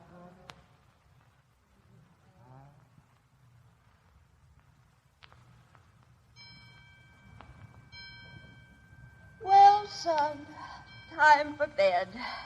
Gracious, the evening's gone fast. The rest went up long ago. Wait, Mother. There's one thing you must be curious about. What, dear? Miss Leander. Yes? I don't know whether to tell you this or not, but I don't like to bring somebody under your roof without you knowing exactly who she is. Oh, John, I think I can guess. What? Oh, no, not at all, Mother. She isn't even a friend of mine. Well, she certainly should be. I think she's charming. She is charming, Mother, but... She reminds me of your father's cousin, Winifred, who died when her second was born. The lovely, sweet thing. I was just saying to Emmy... Wait a minute, Mother. Unfortunately, the girl's a crook. I'm going to put her in jail when we get back to New York. What? But in the meanwhile, she had no place to go for Christmas, so I... the poor lamb. You'll do no such thing, John Sargent. Why, that girl's as honest as all outdoors. I can tell by just looking at her face. Well, if she did take some little thing, I'm sure it was entirely by mistake. She's probably a hypochondriac. Hypochondriac, huh? Well, she might be at that. She hasn't really taken things, has she, dear? You're just making a bad joke now, aren't you? No, Mother. I'm afraid this isn't even her first offense. But that doesn't mean she wasn't unhappy and lonely and a human being like the rest of us. Well, the poor thing probably didn't get enough love as a child. Do you remember how bad you were? Well, not really bad, but do you remember the time you took my egg money I was going to buy a new dress with? And then how hard you worked to pay it back when you understood. You made me understand. Oh, it was love, dear, that made you understand.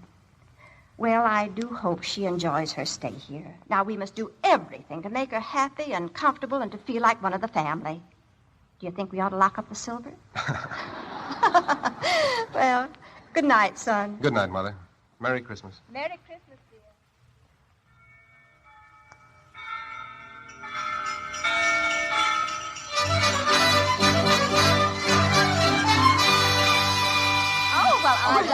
Oh, this is lovely. I've never seen so many presents in all my days. Well, here's another one for you, Mother. For me? Oh, John, another bottle of perfume. Ecstasy, too. Well, I haven't even started on that bottle of ecstasy you gave me last year.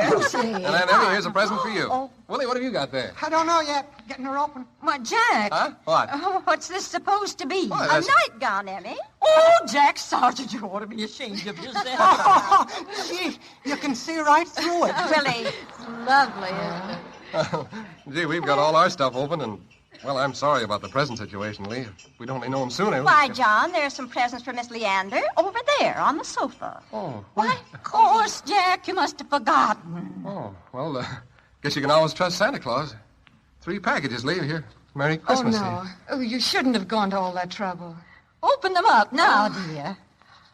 Oh, what a lovely pincushion. It's so pretty. Oh, it's nothing at all. Just scraps and things I've been collecting for years. Here's the next one.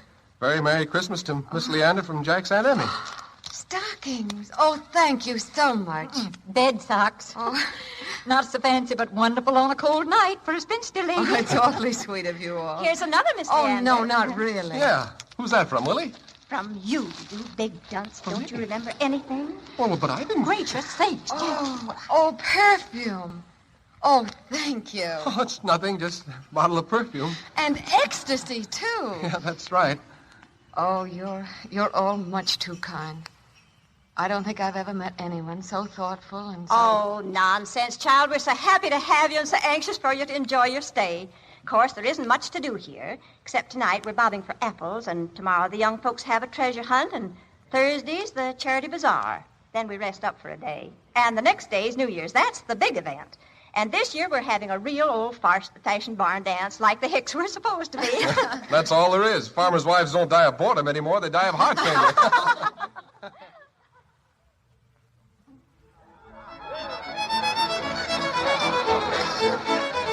I declare this is the best barn dance we've ever had. Yes. Oh, they dance beautifully together, don't they? It reminds me... What? Who? Jack and Miss Leander. Like they were made for each other. If you're hinting that John's in love with her, well, he isn't, Emmy. Fiddlesticks, Lucy, fiddlesticks. She's in love with him, too. I tell you they're not. You don't know anything about these things, Emmy. Lucy Sargent, if you're referring to the fact that I never married, I'd like to point out that you don't have to be a horse to judge a horse show. If ever I saw two people in love... They're not. They can't be. They just can't be.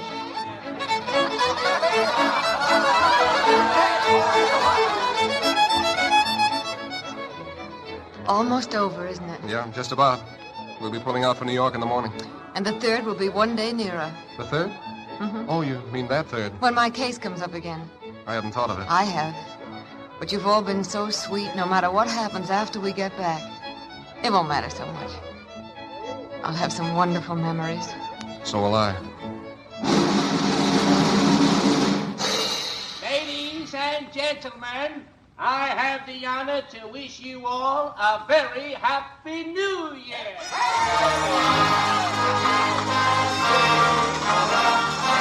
Happy New Year, Lee. Happy New Year, Jack. You know, it's an old-fashioned custom, but people always kiss each other. Well, at this time. I know it. Well, what am I waiting for? I don't know. Why are you?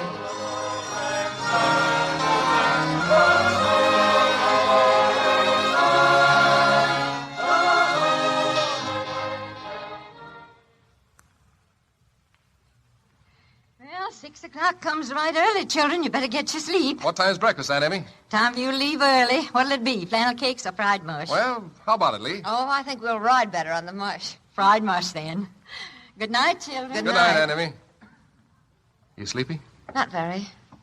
How about a good night cigarette? Well, I'd love it. I'll meet you downstairs. Swell. I'll be waiting for you. Just a minute, Jack. I was just... Oh, Mrs. Sargent. I'm sorry to disturb you, dear, but you'll be in such a rush in the morning. Oh, no, you're not disturbing me. Come in. Thank you. First of all, I want you to know how glad we've been to have you here, and how much I hope you've enjoyed your stay. You'll never know how much. And then, well, I want you to know how sorry I am that you're in trouble, and how much I hope it'll come out all right. I didn't know you knew about that. Oh, you poor child. You can be sure I never would have mentioned it now, only, well, has Jack ever told you anything about his childhood? No, why? We were very poor after my husband died. In fact, we had nothing. Jack had to do chores before school and after school, and then after chores, he studied in the evening so he could go to college. Then he had to work his way through college and through law school. Oh, I don't mean there's anything unusual about it, but I'm only trying to tell you that he worked very hard to get where he is.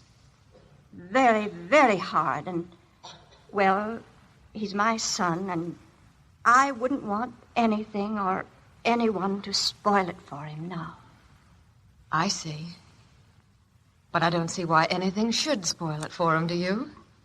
He's in love with you. Oh, no, he isn't in love with me. He's never had any more interest in me than, well, some panhandler he'd buy a meal for.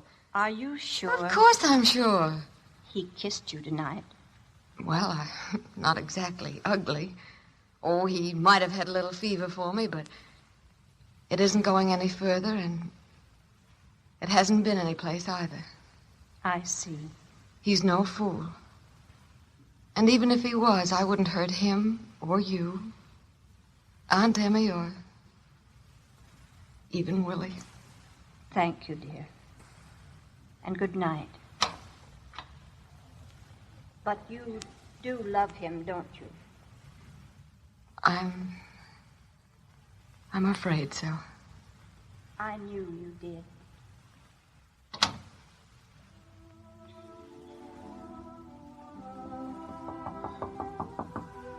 Lee? Lee, Yes? how about that good night cigarette? No. No, thanks. I'm too sleepy. Okay. See you in the morning. Good night. Good night. I'll see you in the morning.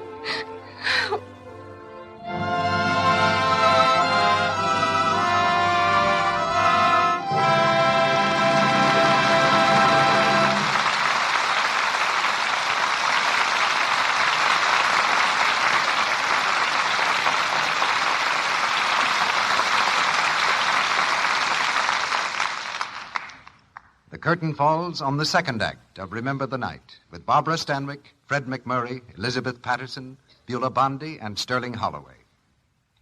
Before our stars return in Act 3, let's hear from our studio reporter, Libby Collins. Well, Mr. Heroic, I'm much impressed with the young Warner Brothers star who's attracting a great deal of attention right now, Jane Wyman. Oh, yes, Jane Wyman. Say, she did Warner Brothers proud in Brother Rat and a Baby. And let's see. And in Angel from Texas, a new picture which will be out in a few weeks. Young Jane Wyman distinguished herself so in those two parts, Mr. Heroic, that all the wise money in Hollywood is betting that she'll be one of the biggest stars in pictures in a year or two. What's Jane like personally, Libby? She's one of the all-round nicest girls I've ever met. And a regular dynamo of energy. In fact, her nickname at the studio is Dynamite. That's interesting. She's just been married to Ronald Reagan, who has a romantic interest in several pictures. Yes, I remember that. Incidentally, Jane is another of that army of models who've made good in pictures. She makes good use of that experience now by designing her own clothes. Do you know what a Hollywood makeup man told me about Jane Wyman? No, what was it, Libby? That she's one of the most naturally beautiful girls in Hollywood.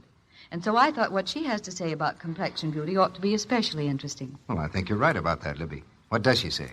She says she thinks the most important single thing a girl can do for her complexion is to use Lux soap every night at bedtime for an active lather facial. Jane says she herself never misses out on this, no matter how tired she is. It only takes about 3 minutes, and she sleeps better because her conscience is clear. She knows she done right by her skin. Thank you, Libby. It's evident that Jane Wyman is a clever little girl.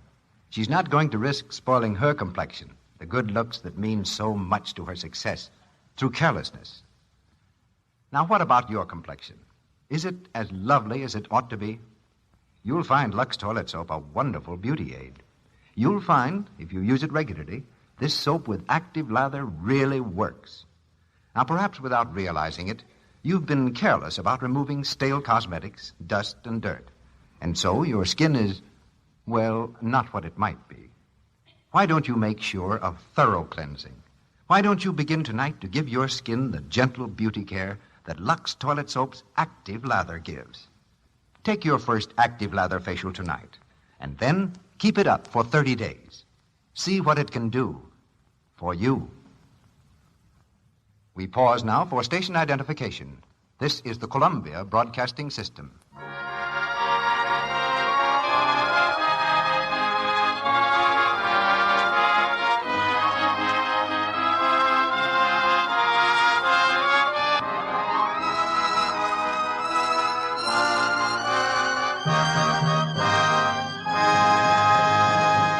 The curtain rises on the third act of Remember the Night.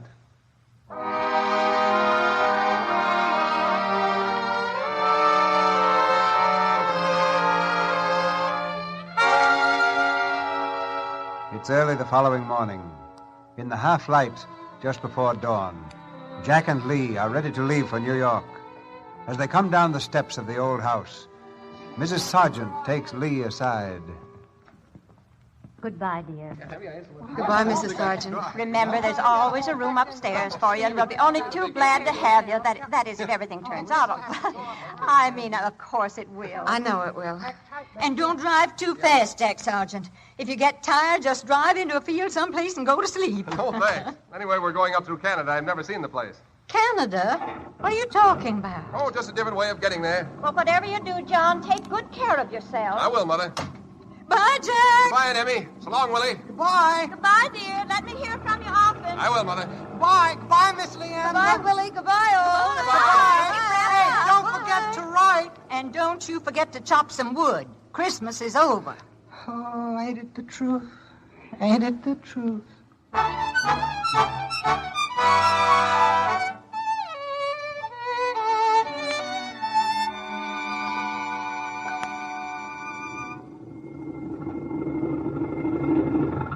What's the idea of stopping? Lee, you know where we are? Of course. We're in Canada. We should be. We crossed the border 3 hours ago. No, you don't get it. Look, this is Canada. Over there's the United States. Stay here, Lee. Don't go back. Oh, stop talking nonsense. It isn't nonsense. I'm not a policeman. I can't make you go. Is your conscience gnawing at you? What do you think it was when I got bail for you? Oh, that seems like 80 years ago. I didn't even know you were against me. Oh, I did know you were supposed to be trying to put me in jail or something, but... Oh, you were so gentle about it. Yeah, that's part of the technique. If you don't treat a woman with kid gloves, every man on the jury wants to punch you in the nose. And you have to handle the jury with kid gloves, too. You'll get it right in the verdict. You know, it's very hard to put a woman in jail no matter what she's done. I'm supposed to be kind of a specialist at it. No, you're not. Sure I am. You're just trying to make me hate you so you won't feel so bad when you give me the business, aren't you? Look, are you going to stay in Canada? A fine district attorney you are, telling me to jump bail. You know I love you, don't you? Don't say that. And you love me. No.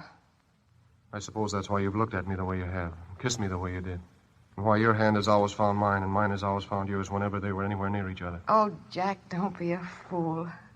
Look, I'm only human. But you've got to remember how hard you worked to get where you are. You've got to think of the hours and the days and the years you spent getting through college. I see. Mother's been talking to Well, you. why shouldn't she? She got everything to be proud of. And you've got to be proud and think about it, too, instead of telling people to jump bail Lee. and tell... I love you, Lee. Oh, Jack. I love you. Oh, darling, it'll be awfully hard to lose you. You know what I wish? What? I wish the case was over and you'd been acquitted. And... Oh, then you shouldn't have had it postponed. If I hadn't, I'd never have met you. That's true. So the case is dismissed and you've been acquitted. Not good. And I pull out a marriage license. Oh, gee. And we march right into the judge's chambers and have him marry us. You know, you're talking like a madman, don't you? Yeah, I guess so. Come on, let's go.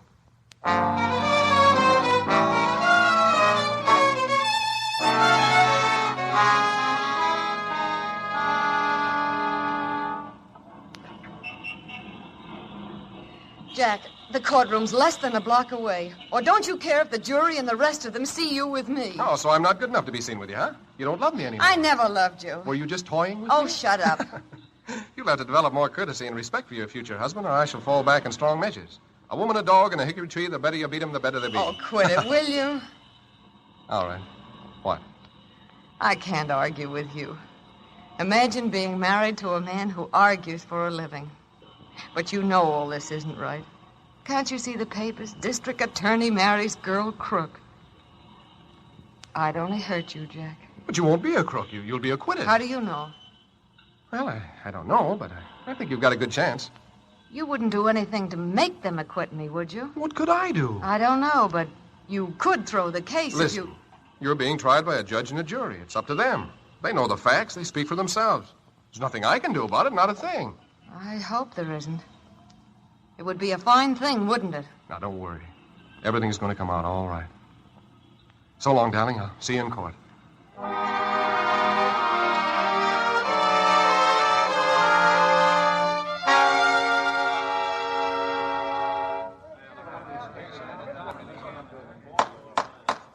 You may proceed, Mr. Sergeant. Thank you, Your Honor. Now, well, if this jury will let me, they've been mumbling to themselves all morning. I'll take care of the jury, Mr. Sergeant. Thank you.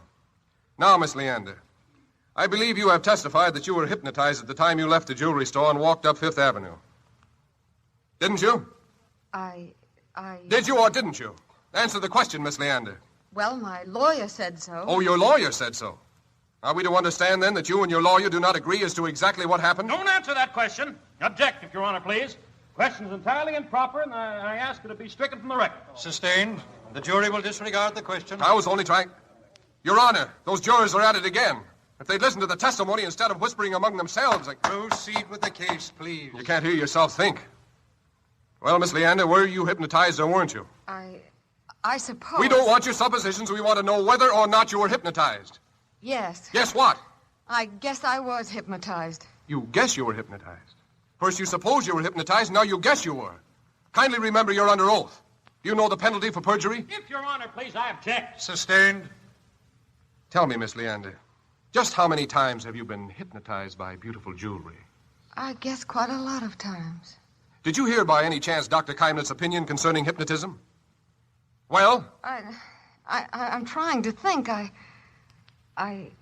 don't treat a woman with kid gloves. Every man on the jury wants to punch you on the nose. Oh, Will the witness please answer my question? And will the juries please stop mumbling? Jack, you... You have to handle the jury with kid gloves, too. You'll get it right in the verdict. He's my son. All right, it's all right. Just take all the time you want, Miss Leander. He's worked so hard. I wouldn't want anything to spoil it for him now. Well, Miss Leander? Oh. Nothing must spoil it for him. Well, Miss Leander, what is it? What is it? Your Honor, I object to the tactics being pursued by the district attorney. He's harrying the defense. No, wait. Wait, I want to plead guilty. Your Honor, I don't believe this young woman is well. I request a 5-minute recess. I want to plead guilty. Your Honor, it must be... Please, it must be perfectly Your Honor, a few apparent minutes the recess, witnesses please. made She's obviously hysterical not by the responsible tactics for of what the she's district saying. attorney. I ask that Your Honor intercede in this matter. Why do you wish to plead guilty? Because I am guilty. You see, when you work hard for something and promises are made, you just can't toss it away, no matter what. Your Honor, it must be perfectly clear now that this is not normal behavior. Perfectly clear, of course. And the state has no desire to take advantage of a temporary aberration. There isn't anything temporary about this. Your Honor, you can see that I'm in my right mind. I plead guilty. You leave me no other alternative. The court at this time will fix next Friday, January 6th at 10 a.m. as day for passing sentence. The prisoner is remanded to the city jail. The jury is dismissed.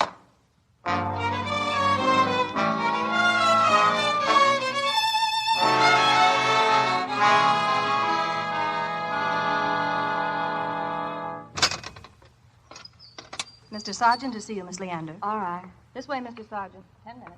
Thanks. Hello. Do you realize what you've done? Yes. Do you realize it can't be undone? Yes. You understand there's no appeal, nothing but jail. How long will I get? Oh, how do I know? Maybe not very long, but if you'd kept your trap shut, you wouldn't be in here at all. There wasn't anything else to do. You're so strong, and you argue so well, and I love you so much. Yeah, you certainly proved that. I'd always do what you wanted, even if it wasn't good for you. I'd never have a chance against you, and you'd never have a chance with me. Like just now when you were trying to lose the case.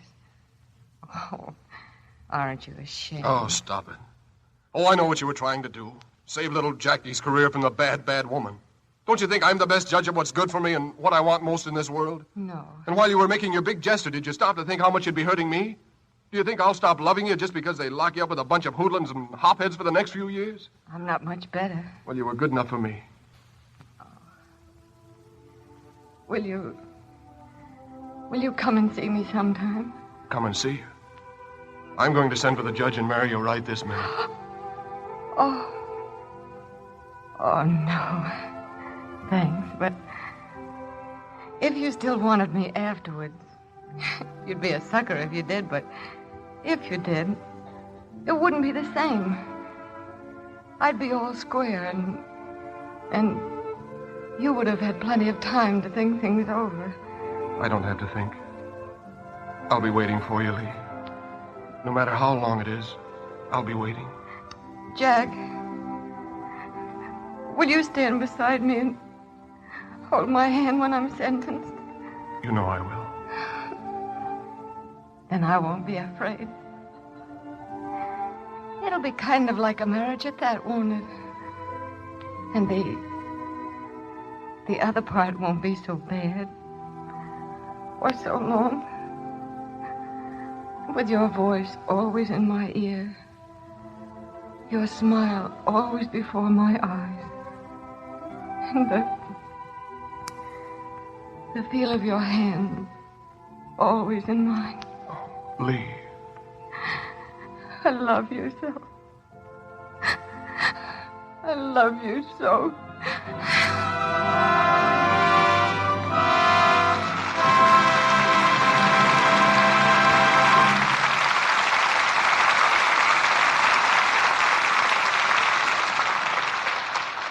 Lee Leander and John Sargent will meet again in the not-too-distant future. Right now, we meet Barbara Stanwyck and Fred MacMurray again as they take a curtain call. C.B., I think Fred ought to run for district attorney. A jury would be putty in his hands. Oh, not me, Barbara. I'd be scared to death making speeches in front of a lot of people. Oh, you'd get over that, Fred. There's a trick to it.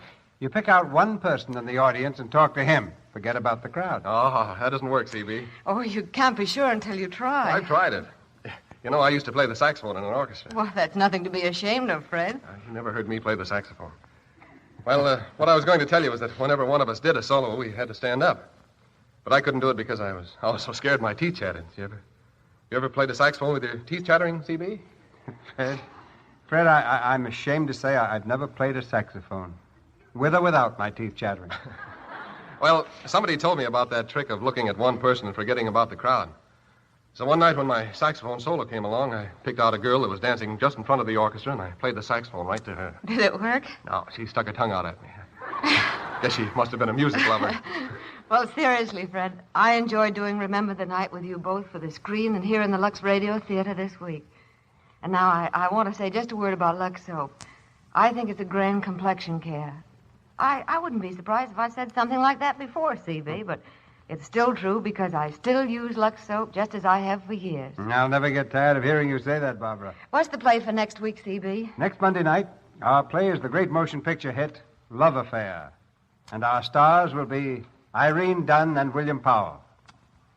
Love Affair, produced by Leo McCary for RKO, is one of the finest love stories the screen has given us in many years. A drama that begins on shipboard and ends, well, I'll leave that for next Monday night, when we'll have William Powell and Irene Dunn as the lovers in our production of Love Affair. I'll take 2 seats on the living room aisle for that one, C.B. Good night. Good night. Good night. Good night. The jury finds you both guilty of a great performance.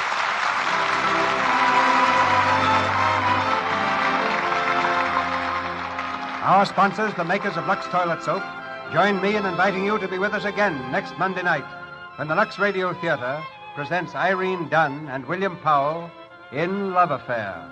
This is Cecil B. DeMille saying good night to you from Hollywood.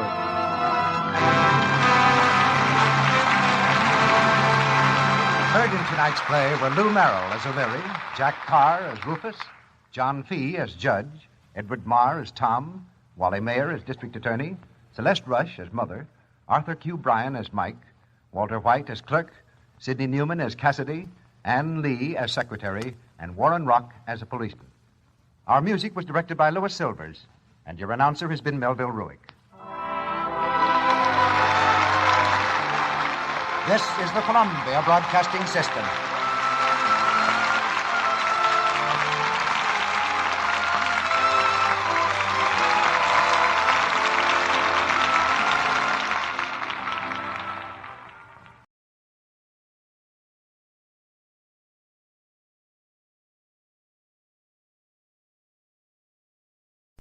This is ChestertonRadio.com. The theater presents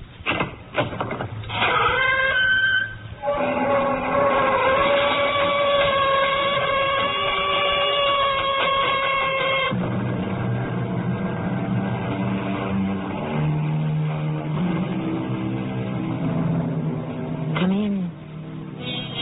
Welcome. I'm Tammy Grimes. Some mysterious happenings cannot be explained. Some need no explanation. Some are so incredible that even were I to find the reasons, the causes, the whys, the wherefores, it would still escape all understanding. Such a tale the Mystery Theater presents to you today. It is called The Smile. Whenever I see it, I feel as if it's draining my life away. You saw it today, Bill? This thing you call the smile? I see it every day. I see it now. I want to see it, too. Turn around. It's behind you. It's right outside the lighthouse window. Great Lord. You're right. It's there. Did you think I was making it up? Well, I didn't know what to think. It does look like a gigantic smile in the sky. And it's killing me.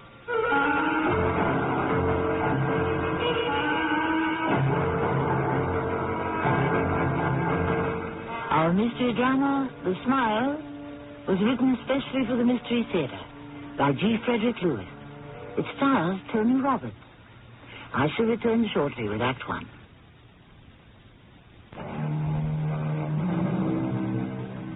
A ring at the doorbell. A woman puts down her violin and opens the door. A telegram is delivered. The woman's slender fingers slit open the yellow envelope. She glances quickly at the name of the person who sent it to her. It's the name of a man she hasn't seen in 10 years. A man she has been separated from. Her husband.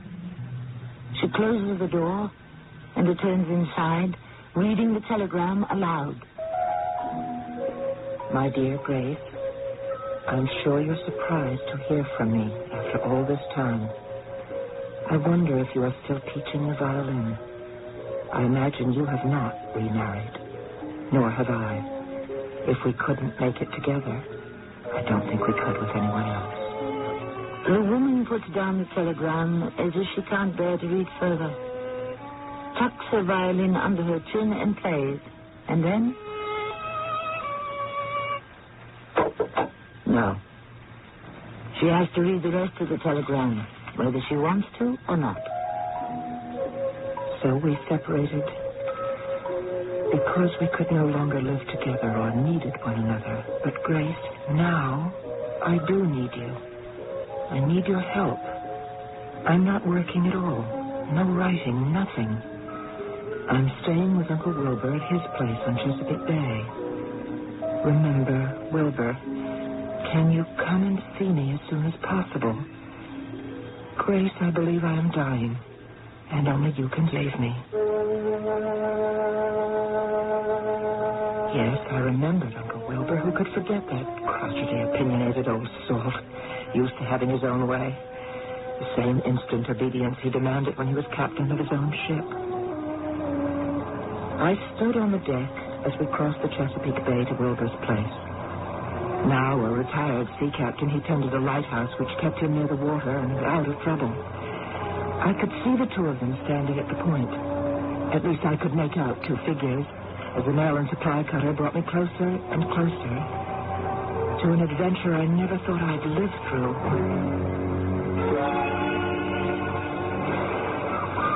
Wilbur, is it still up there?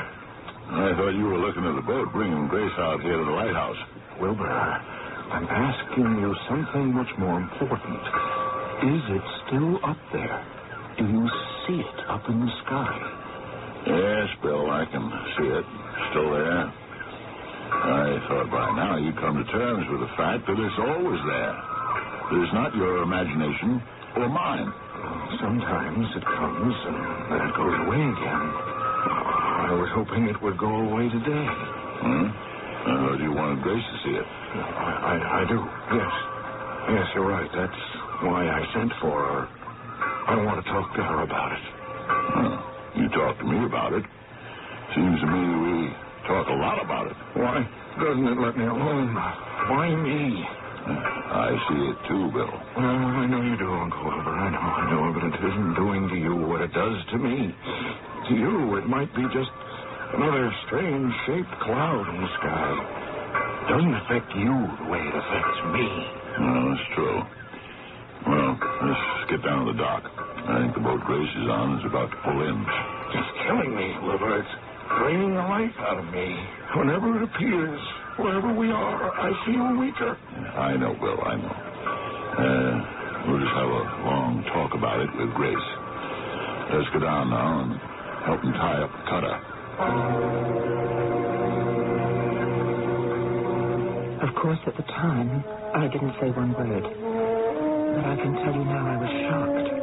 As I stepped ashore at Lighthouse Point, I was so shaken to see how much Bill had changed, I could hardly speak.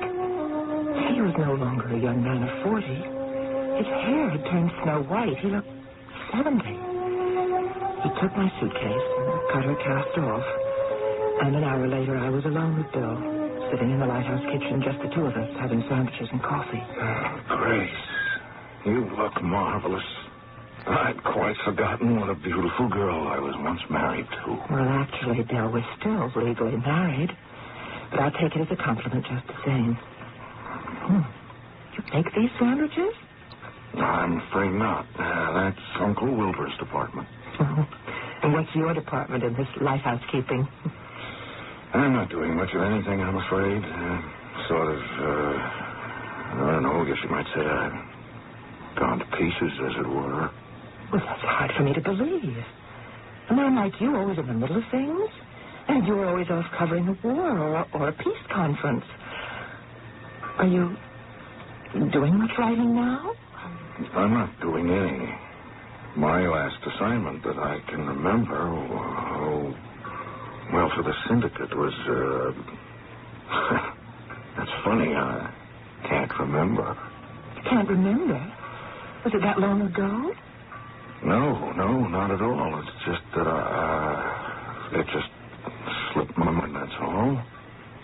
Let's see, it was, yes, I did a feature on Tibet. That's an extraordinary kind of life they live up there in the mountains, the Tibetans. No, I read it, I did.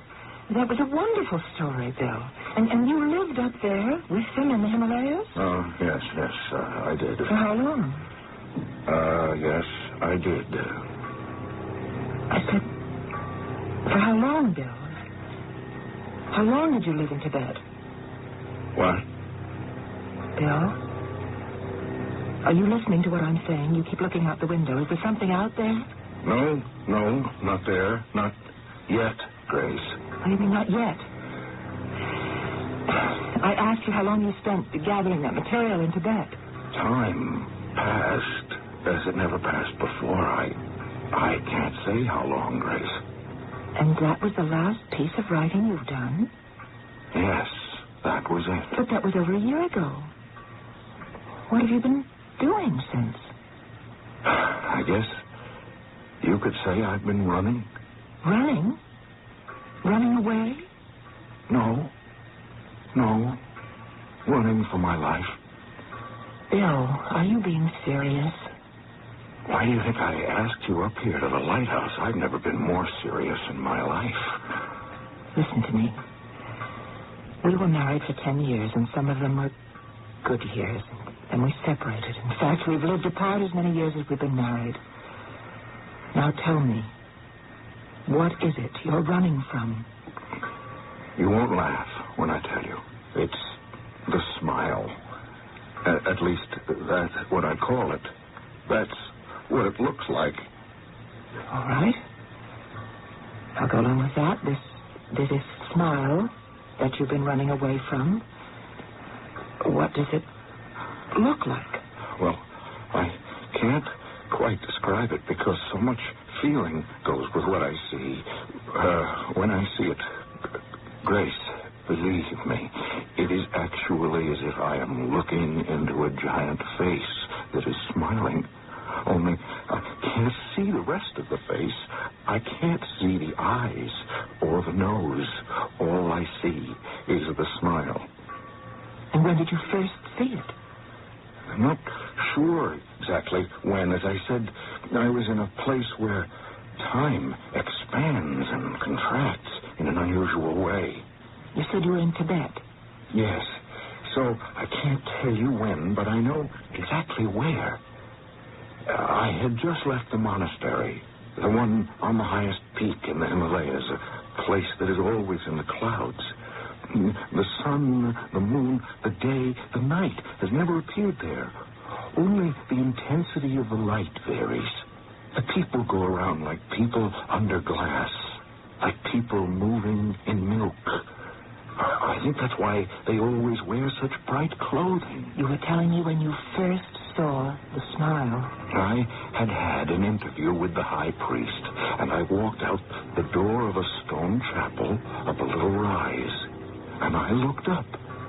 And suddenly the clouds seemed to separate, and I could see blue sky, which I'd not seen in literally months. And up there in that sky was this faceless face looking down on me. And from that moment until this, unless I close my eyes to shut it out, day or night, I always see it. You mean you see it now? Yes. Have you told anyone about this? You mean other than Uncle Wilbur? He sees it too. Certainly. He sees it too, just as I do. I brought it here. I brought it with me. Where I am, there it is. Have you talked to anyone else about it? A doctor, a psychiatrist? It's not in my imagination, Grace. I'm not saying it was. I'm just wondering if you had discussed it with anyone, Bill. I'm not out of my head. It's not a ghost. It's there.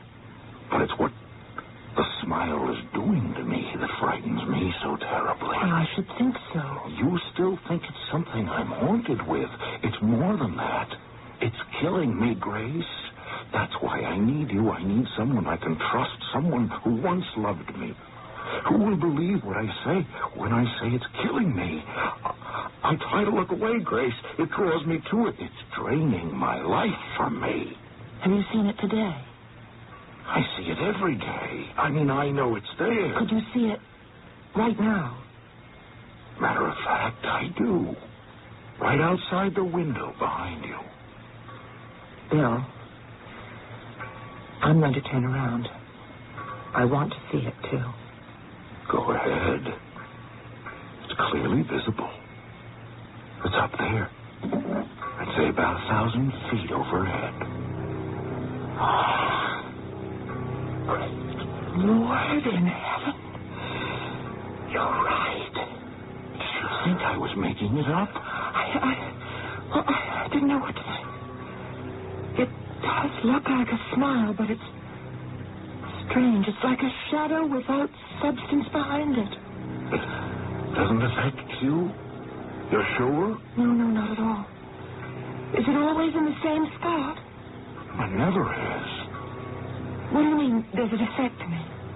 It doesn't make you feel any differently after you've looked at it for a moment? Any weaker? No, not at all. It doesn't harm Uncle Wilbur either. Only me. Where is Wilbur?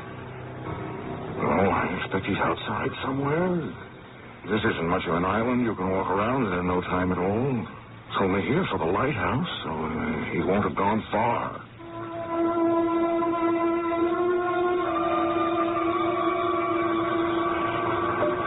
I'm darned if I know what it is, Grace.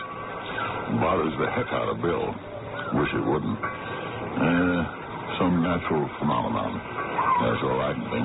Uncle Wilbur, Bill says it makes him feel weaker. He keeps telling me that. Wilbur doesn't deny the existence of the smile, but he says the idea that it's making me feel weak is something inside my head. Oh, it's there, all right. Well, on the face of it, I'd say it was some kind of light refraction or cloud density.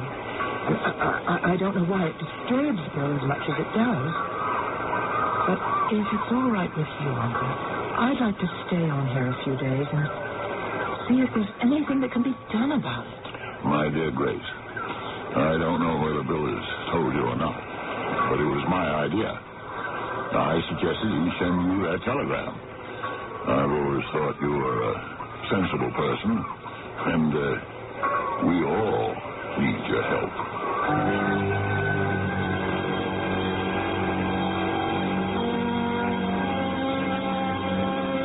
I'm sure there are those listening who already have made up their minds how this can be happening. 3 people have seen the smile. Grace, Uncle Wilbur, and Bill. But Bill suffers a debilitating weakening when he sees it. I shall be back shortly, closer to the smile itself, when I return with Act Two.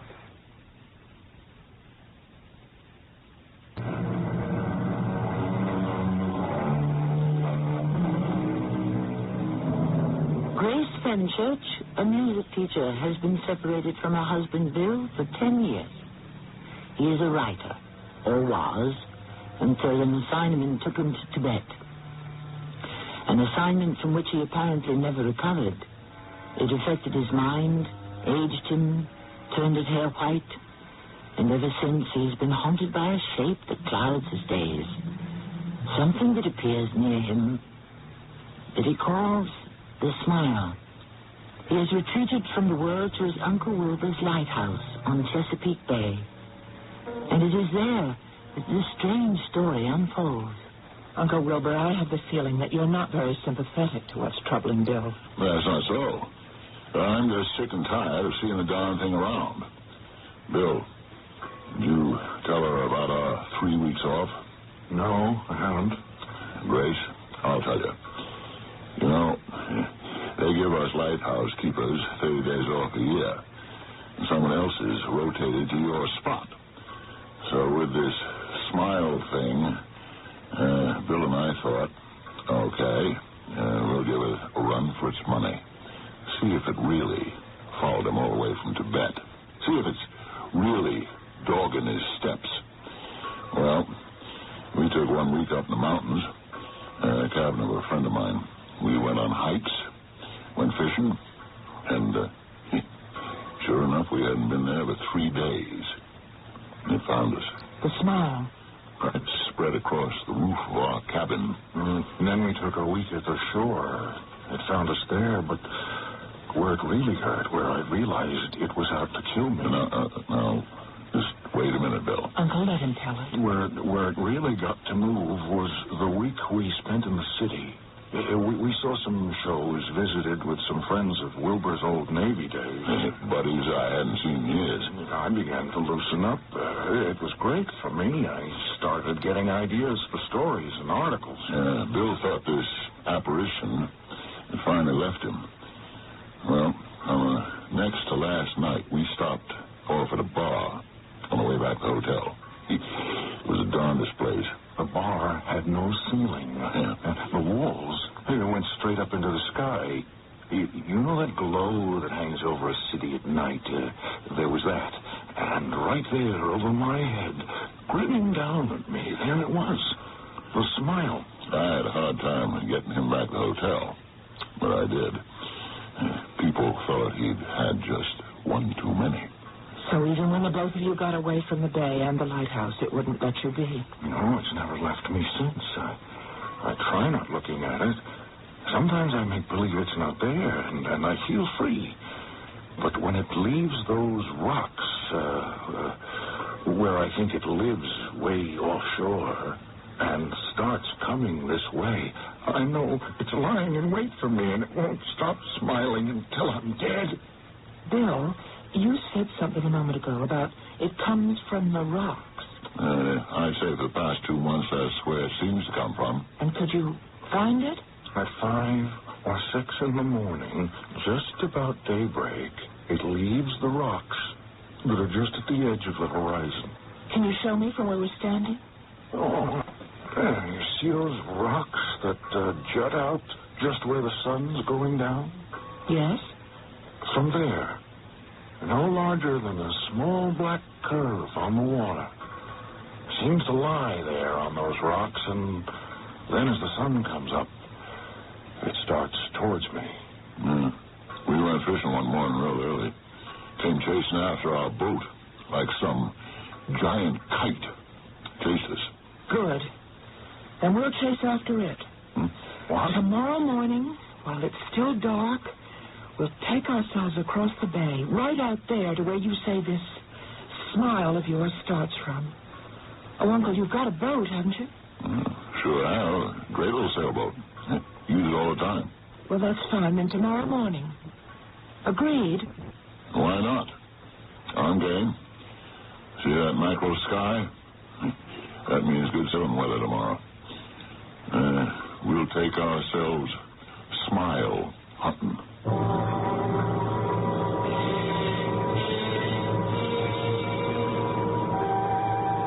The following morning, moon was still out.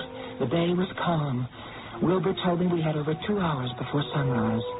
Bill was walking from the house to the dock, his arms loaded with sails and jugs of coffee and boxes of sandwiches I'd made. It's going to be a great day to be on the water, Grace. I'll tell you that. So calm, it's like glass. Will there be enough wind to take us clear across to where we want to go? I built this little red devil myself. She is so well balanced, a bucket of air could carry her for miles. Speaking of balance, let's wait till Bill gets out of earshot. There he goes back into the house. Grace, if I see sort of unfeeling and unconcerned to you yesterday, it's because I'm trying to act as normally as I can whenever Bill is around me. Now, it's perfectly true that I see that darn shape up there in the sky, and I bet you half the people who live on the bay have seen it. You're saying then, as I did, that it's a phenomenon. And that's all. It's not out to get Bill.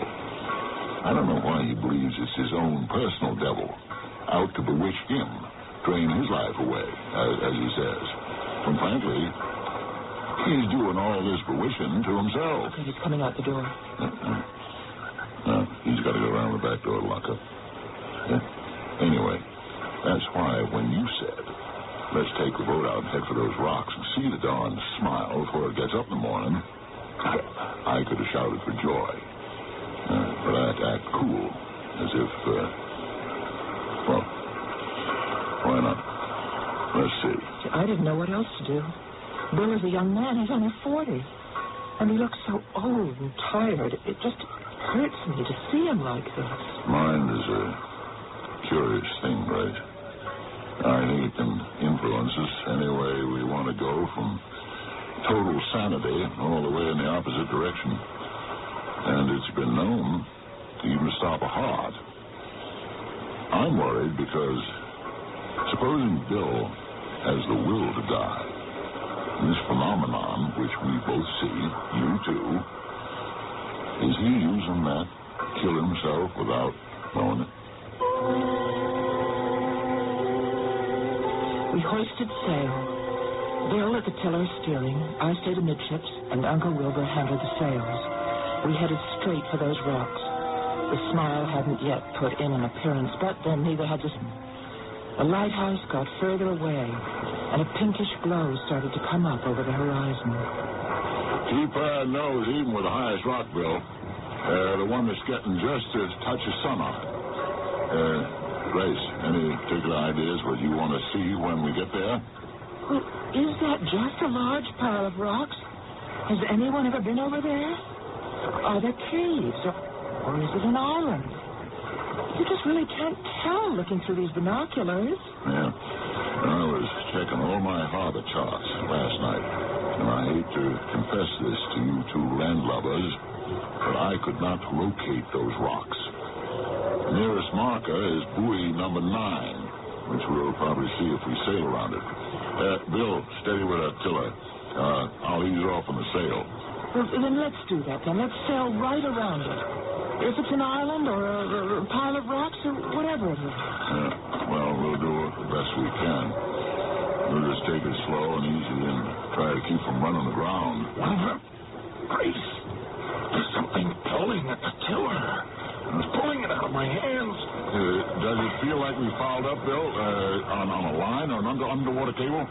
Let the tiller go for a moment. Maybe there's a wreck down there I couldn't see. Coming about. Watch out. Oh, Grace, stop. We're spinning around. Grab it, Bill. Grab hold of that tiller. I'm lowering the sail. I'm getting that same darn feeling. What feeling?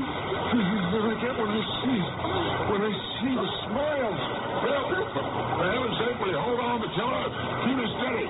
We're going around in circles. It's the same feeling crawling all over me. But there's nothing there. There's no sign of it, and the sun isn't even up yet. Bill, there is no smile anywhere in the sky. Oh, it's got to be there somewhere. I feel so weak. real fast for me. Just wind them around where I started to. I've got to take the tiller. What's the matter? We've hit a whirlpool and we're being sucked into it. Bill's falling across the tiller. He's fainting. I don't know how long it took Uncle Gilbert to get control of our boat, to free it from the vortex that was whirling it around. But as soon as we were clear of that, he and I managed to pull Bill amidships. Wilbur gave the orders of what I was to do with the sails, and I just did what he said. And gradually, we drifted to the shallows where the water was still. Yeah.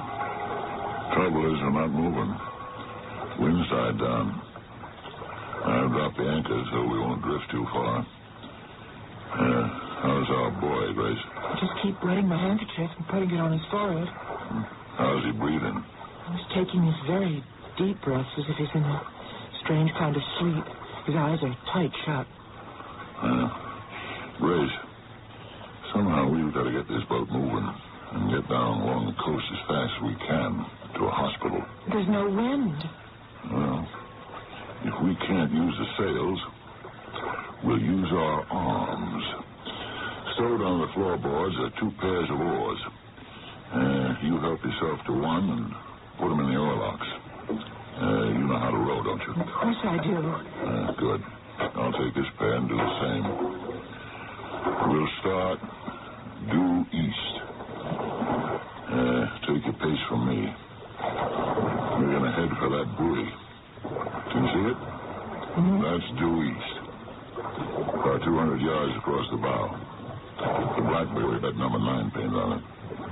From there, we'll change direction southward. Wilbur, look. Look over there. There's a small red sailboat just like ours with 2 people rowing, and their sails are down just like ours. Huh. That's a coincidence. But look at the man and the woman. Wilbur, look at them. The man looks exactly like you. And the woman, she could be me.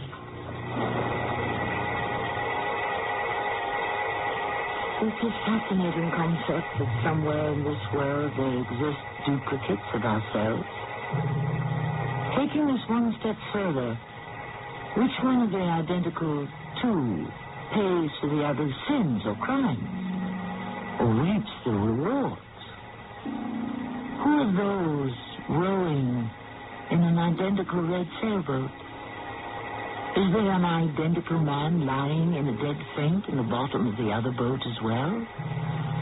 And what does this have to do with that peculiar marking in the sky, the smile, that has been the nemesis of the man they hope to get to the hospital? I shall return shortly with Act 3.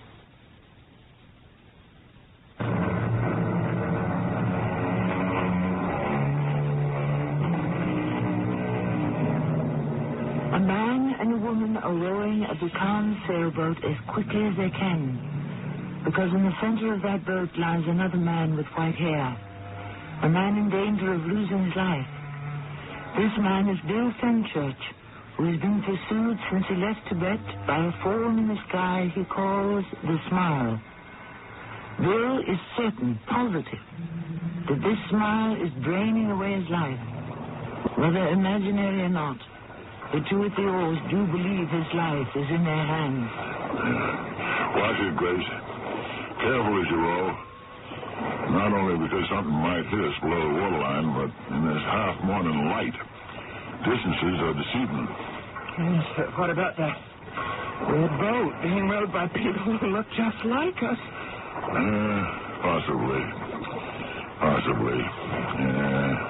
Just like the desert, maybe. A mirage. Grace. Bill's coming too. Oh. His eyes are open. How do you feel, Bill? Kind of shaky. What happened? Hey, you stay right where you are. You're getting a ride. The wind died down, so Grace and I are using a little oar power. What dumb thing did I do? Oh, I wouldn't call it dumb. We just got caught up in a whirlpool back there, and you lost control of the tiller. I'm not sure whether it came around and hit you and knocked you out or if you fainted for some other reason. Anyway, now we're shipshape again, and we're heading back. So, we're running away again? No, we're not running from the smile, if that's what you mean. The sun came up about an hour ago, and we didn't see it. The smile never showed up. Hey, say, Grace, I feel a wind coming up. Ship your oars and head for the tiller. All right. I'll run up some sail, and you keep her steady on buoy number 9. So, you guys didn't see it, and we're not running from it. I can't last much longer. Why are you lying to me? It's taking me with it. Look up in the sky, will you? Admit it's there. Admit it. We're lost. The smile was there, spreading the edges of its evil mouth over the top of our red mast like a two-sided pennant. I had never seen it that closely. It seemed to be talking, wordless movements coming out of its opening and closing mouth. The wind shipped us along. I kept my eye on the marker buoy. I knew we had to get Bill to the hospital, that his life was in danger. Hey, you there! Red sailboat! Watch out where you're heading! Wilbur, it's the same red sailboat we saw before. Can't you see us?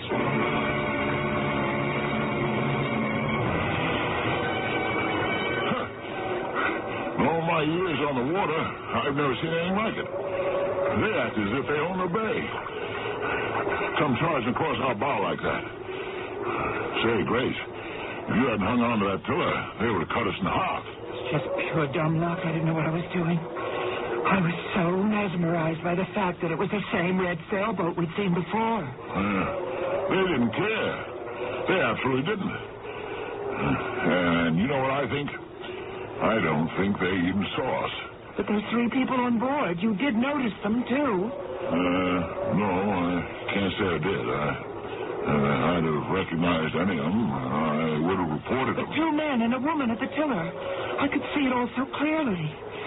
2 men, one standing by the mast, raising the sail, just like you were, Wilbur, and the other man sitting down in the center of the boat, just like Bill's doing.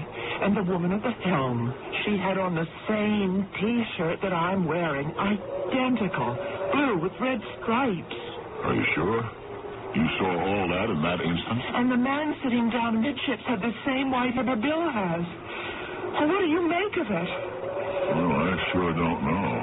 That boat and the people in it were duplicates of ourselves. Everything was the same. I watched them as they rounded the rocks, doing in reverse just what we had done. But there was just one difference. The smile wasn't over us anymore. It was floating over them. Now, who were they? Were they us?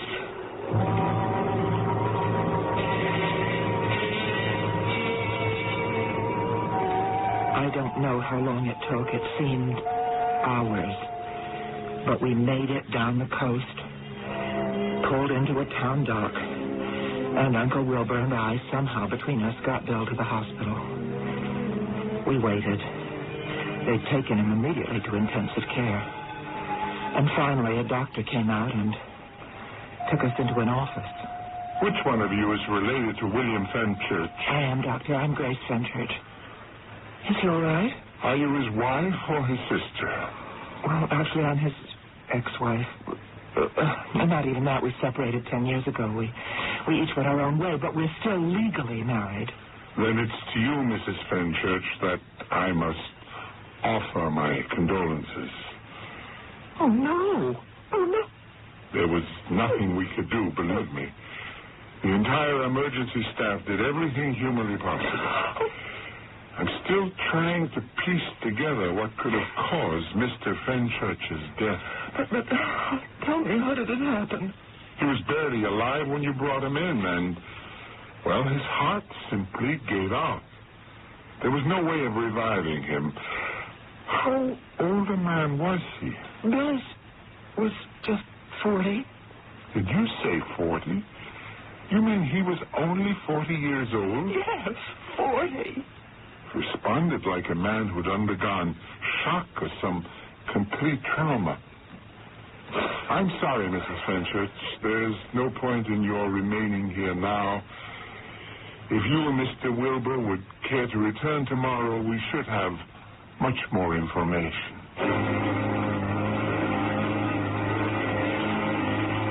The next thing I remembered was it was morning. I couldn't quite absorb what had happened. I got out of bed. It was not my own bed. I went to the cabinet where I keep my music and my violin. It wasn't there. And then suddenly I remembered, of course, I wasn't home. I had received a telegram from Bill, whom I hadn't talked to in 10 years. Please come to Uncle Wilbur's lighthouse, it said. I think I'm dying, Bill had written. And then it all became clear. Grace, you up? Yes, Uncle Wilbur, I'm up. I'm just dressing. I'll be right down. Of course. It was early in the morning, and the three of us were going to take the red sailboat and go out to some offshore rocks to find something. What was it we were after? I got dressed, and I came down to the lighthouse kitchen. It was still dark outside. Wilbur had made coffee. Oh, Grace, I was just about to go up to your room and knock on your door. Don't you remember? We wanted to get an early start to sail out to the rocks. Bill overslept, too. Had to wake him up. He's getting dressed now. Wilbur, you are going to think that I've taken my senses, but I simply cannot remember why we planned this excursion. You're joking. It was your idea. It was? The smile. Now, do you remember? The smile that's been haunting Bill ever since he came back from Tibet. Oh, of course. Oh, please forgive me. I knew it was something. Now, Uncle Wilbur, do you believe in second sight, precognition? Precognition? Having seen something in advance to its happening? I don't want to go out on the boat this morning. And I don't want you to. Or Bill. I think that we should all stay here. Well, talk about a woman changing her mind. Would you mind telling me why, Grace? Yes. I either know of something that will happen to the three of us, or I've dreamed something that I don't want to happen. As we sat there, I recalled every incident as it would be happening. From our conversation on the dock as we loaded the boat, to Bill manning the tiller, to arriving at the rocks, getting caught in the whirlpool, then Bill fainting, the wind dying on us, and our starting to row, and being almost cut in two by an exact duplicate of our red sailboat in which we were traveling. 3 people, exactly like ourselves. And then finally ending up at the hospital. Too late to save Bill's life. Well, I don't know what to say about all this. It certainly was an extremely vivid nightmare. So you, for one, don't believe it'll happen? Of course not. We are going to track down the smile as agreed to yesterday. You had a vivid dream, Grace. And that's all it was. Well, it's hard for me to believe it was only a dream. I wish I could have convinced you. Good morning, Grace. Good morning, everybody. It's going to be a beautiful day. Oh, thank the Lord you're alive, Bill. You know, I said exactly the same thing to myself when I got up this morning. By the way, I've been standing on the stairs for a few minutes, and I want you to know I heard everything you were telling Wilbur. I'm glad you did, Bill. I thought it very entertaining. Didn't you?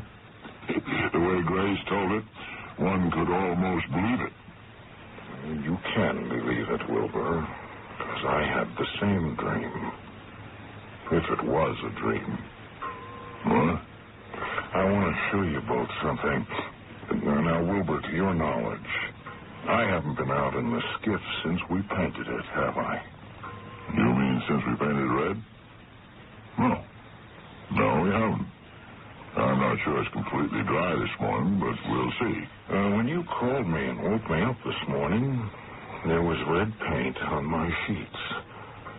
I looked at my hands. I'm turning them over now so you can both see my palms. Look, that's red paint. Well, I must have been holding the tiller. Oh, I don't understand this at all. Wilbur, I'll have that cup of coffee, too. All right. That red paint in your hands could have only gotten there if... But why don't I remember if I was there with the two of you, just as Grace says it happened? Here's your coffee. Thanks, Uncle. Why don't you remember, huh? I don't know if you don't. Uncle Wilbur, would you take another look at Bill? What for? Look at him closely. Well, I'm sure he looks pretty good. In fact, better than I remember seeing him. Well, I feel very good. Strong. Raring to go. Bill, you look 1,000 years younger than when I got here. Say, what are you doing here anyway, Grace? Not that I'm not all for it. It's a nice surprise. You don't remember inviting me here to Uncle's lighthouse?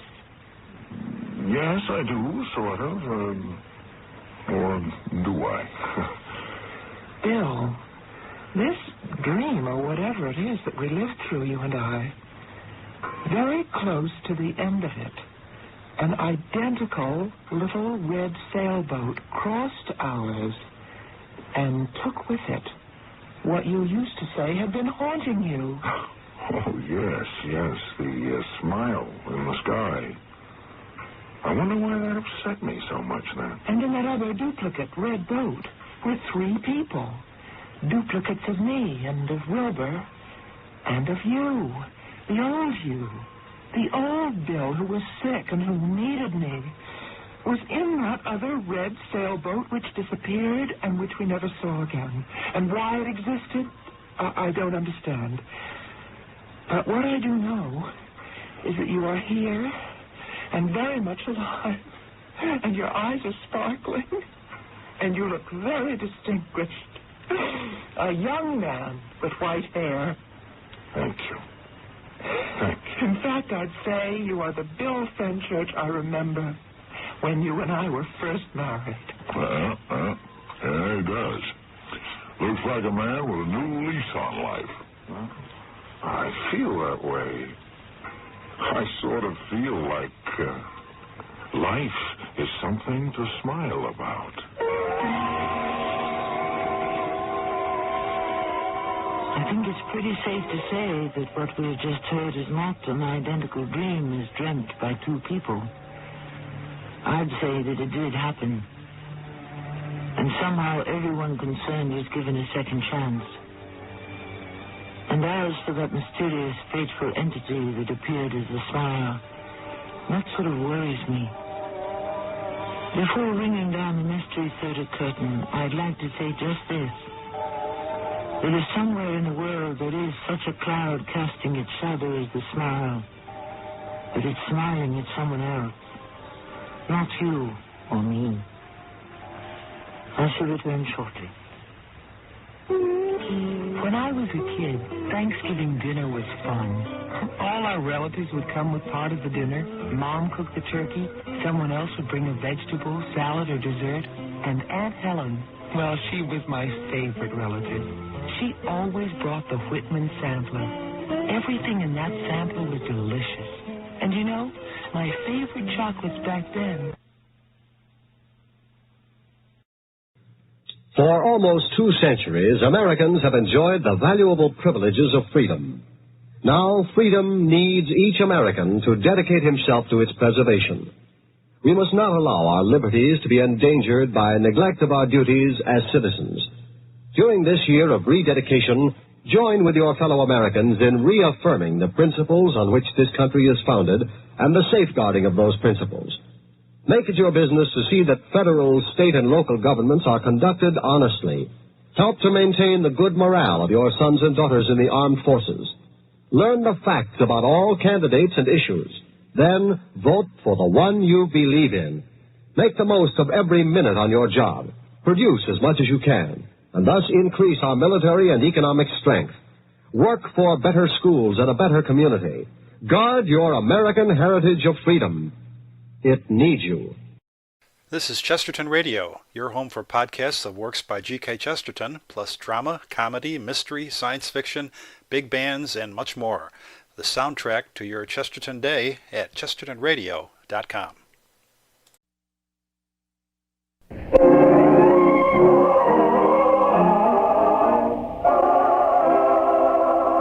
The greatest story ever told. Presented by the Goodyear Tire and Rubber Company.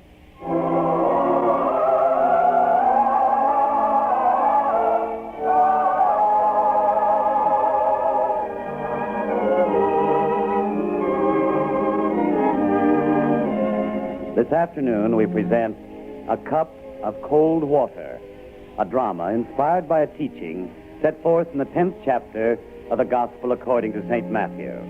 A teaching from the greatest life ever lived.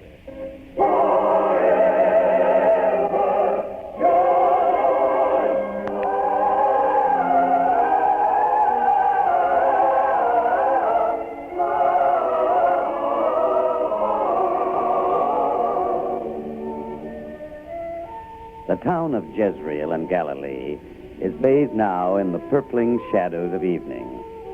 The walls of the modest white houses reflect the rays of a setting sun, and the sounds and activity of another busy day are beginning to settle into the quiet that comes with the dusk. Along the street that leads from the town gate, a solitary traveler makes his way slowly, as though tired from a long journey. The dust of the road clings to the man's homespun garment, and his face is burned from the sun. Now, he stops. He looks about him and finally chooses one house. He goes to the door, and there he knocks.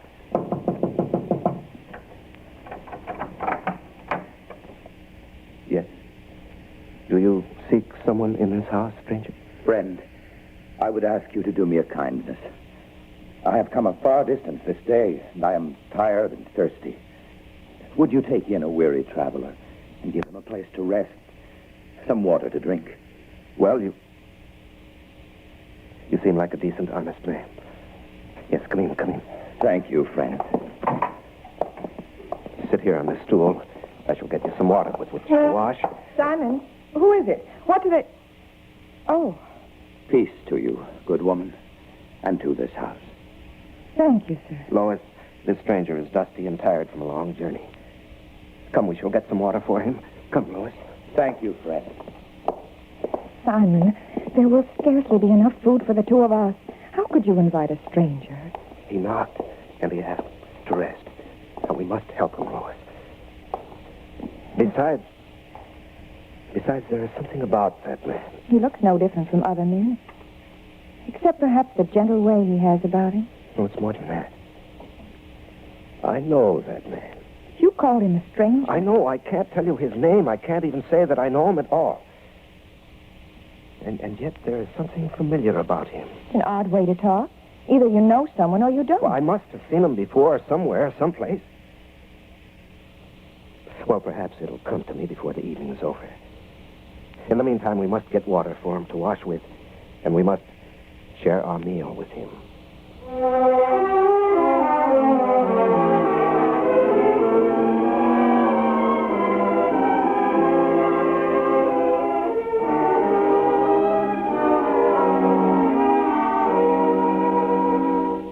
Sir, I'm sorry if there wasn't very much to eat, but who knew that we were to have a guest this evening? Sometimes a little shared with good people can be far more satisfying than much food eaten alone. Besides, it is I who should apologize. It's my fault there was not enough. No, please. Don't say that. There would have been enough for two. It was kind of you to take me in. Others had turned me away. You mustn't judge them too harshly. People in this town, in this whole province, are frightened. Of late, there have been sudden raids by a band of nomads who come across the Samaritan border to attack and steal and then disappear across the border again. Everyone here is anxious and suspicious. And they thought I might be one of them. Is that it? When people are anxious, they suspect everyone. Is that why you watched me so closely while we ate? Did I watch you so closely? Of the three of us, you ate least. You kept staring at me. What is it? Don't you trust me? Of course. But I have a feeling that I know you, that I've seen you before, but I don't know where. Tell me, my friend, have you ever come to hear the Master when he is taught here in Jezreel? Yes, I have. Then perhaps you saw me there. Lois, I remember now where I saw him. And so do I. He is one of the 12. Yes. My name is John. Now I know. Well, John, it is no small honor to have you as a guest in this humble house. The honor and good fortune are mine, Simon, to have fallen in with friends, with followers of the Master. People... Please, John, don't say that. Not that way. What is it, Simon? Please, just don't talk that way. What troubles you?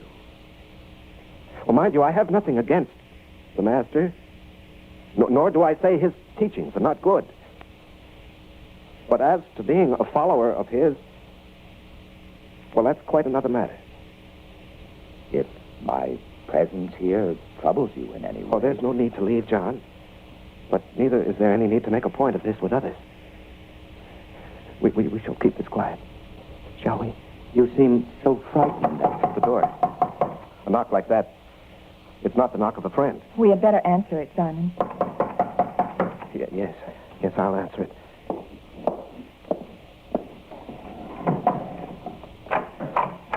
Well, don't stand there peering out at me. Let me in. Oh, yes, sir.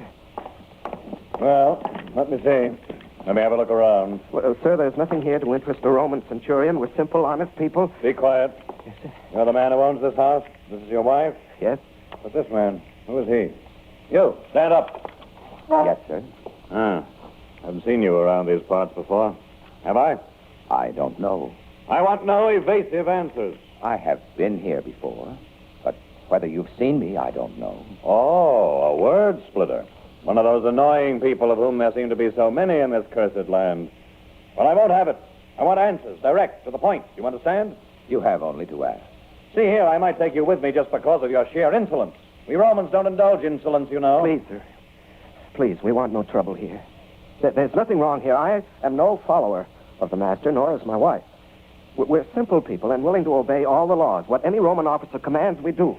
Please, sir, we want no trouble. Be still. Sir, if you have come seeking followers of the Master, you've found one here at least. I am a follower. And if you would take me, do so. But don't harm these good people. They were only doing an act of kindness by taking me in. What is all this prattling about the Master? Isn't that what you came to ask? I'm not interested in what wandering prophets teach or in who listens to them. It's a business for madmen and fools. Then what do you want? We had received word that those raiders were at large again this night, that they crossed the border from Samaria. I wondered if some of them had already filtered into the town in the guise of travelers. They've done that before, you know. Yes, I've heard. Well, if that's what you seek, we have no one here except this one man, and he's no bandit or thief. Yes, I can see that. Well, I shall be on my way. If you hear or see anything suspicious, let us know at the encampment. Ask for me, the Centurion. Yes, sir, we will. Good evening. I thought it was the end of us. You never know with those Roman soldiers. For nothing, for absolutely nothing, they'll drag a man down to their encampment and torture him there till he confesses to anything. You can't be too careful with them. Simon, please, sit down. Rest. You look so pale and frightened. Frightened? Yes. John, you must be ashamed of me. No, Simon. But you must. How quick I was to deny that I knew anything about the Master. You were a little afraid. But you weren't. I admired the way you stood up to that centurion. The way you said so bravely that you were a disciple. I couldn't have done that. Maybe now you know why I can't follow the master. Though I believe every word I've ever heard him say, I still can't admit it openly and follow him. Too many people disapprove. There's danger in that. And I'm a timid, frightened man. I cannot face that kind of danger. If you are on the side of God, Simon, there's nothing to fear. Remember that always. It takes courage. You will find it, Simon. You'll find it. I hope so.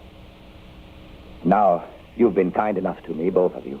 And I've brought you only trouble. No, John. It's been no trouble. Because of me, there was almost trouble with the centurion. Perhaps it would be best if I went on, now that I'm refreshed and no longer hungry. Leave now?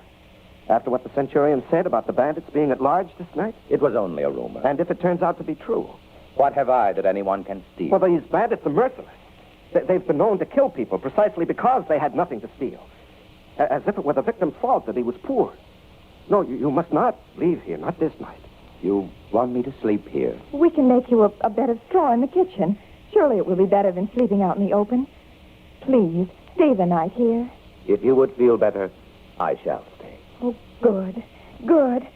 First I shall clear the table, and then I shall prepare a place for you to sleep. Meantime, you two men may talk. I'm sure there is a great deal Simon has to ask you. Isn't there, Simon? Yes. Yes, Lois.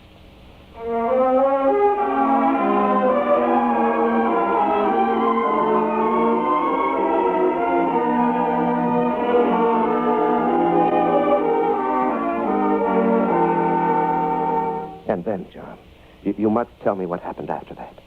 The master had gathered all the disciples about him. We were on the very top of the hill. And as we stood there, he spoke to us. And he said,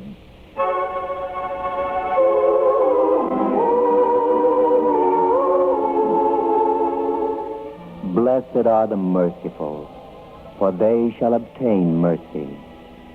Blessed are the pure in heart, for they shall see God. Blessed are the peacemakers, for they shall be called the children of God. Blessed are they which are persecuted for righteousness' sake, for theirs is the kingdom of heaven.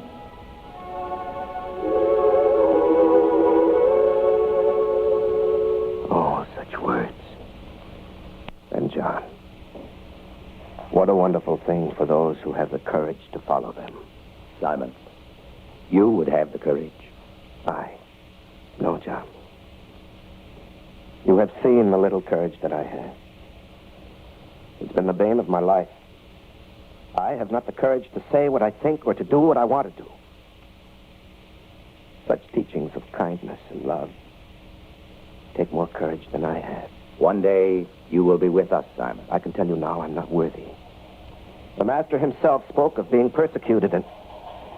Listen. That sound. A Roman chariot. It seems the centurion may have been right. Perhaps the bandits are in the vicinity. Yes. Oh, I was telling you, John, what the master said about being persecuted. To withstand that takes a kind of courage that I don't have. That comes with believing, Simon. I know. Oh, I was very proud of you when you faced the centurion and spoke up, saying you were a follower of the master. Yes, I was proud that such a man was a guest in my humble house. But then I was ashamed that I didn't have the courage to stand up and be equally honest and brave. If a man were never to walk, would he know if he could run? You're being too kind to me, John. That sound again.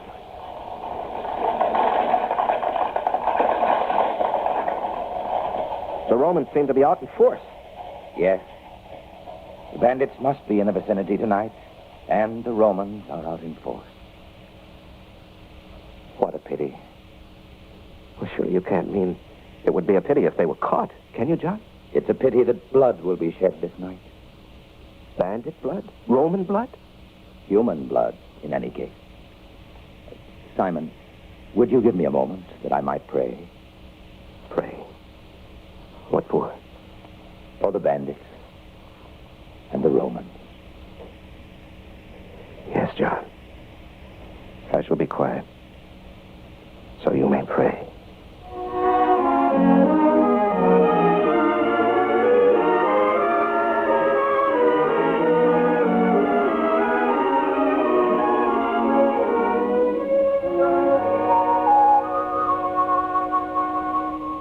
Simon, good morning. Quiet, my dear.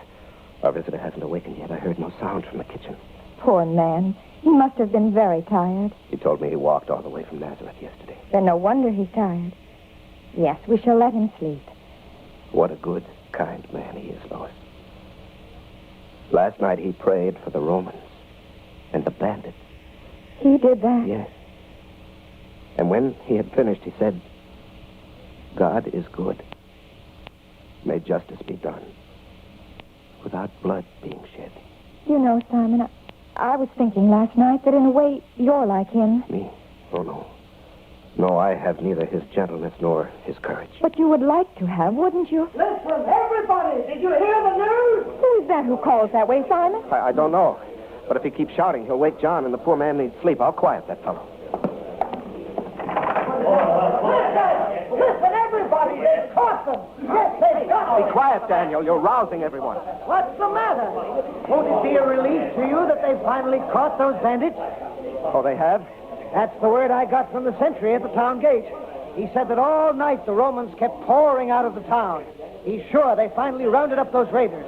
So this town will be free of any more attacks now. Tell me, do you know if any of them were killed? Who cares if they were all killed? The important thing is the Romans have finally got them. Hey, listen, everybody. Please, Daniel, lower your voice. Hey, what's the matter with you, Simon? You don't seem happy that the bandits have been caught. You don't want me to raise my voice.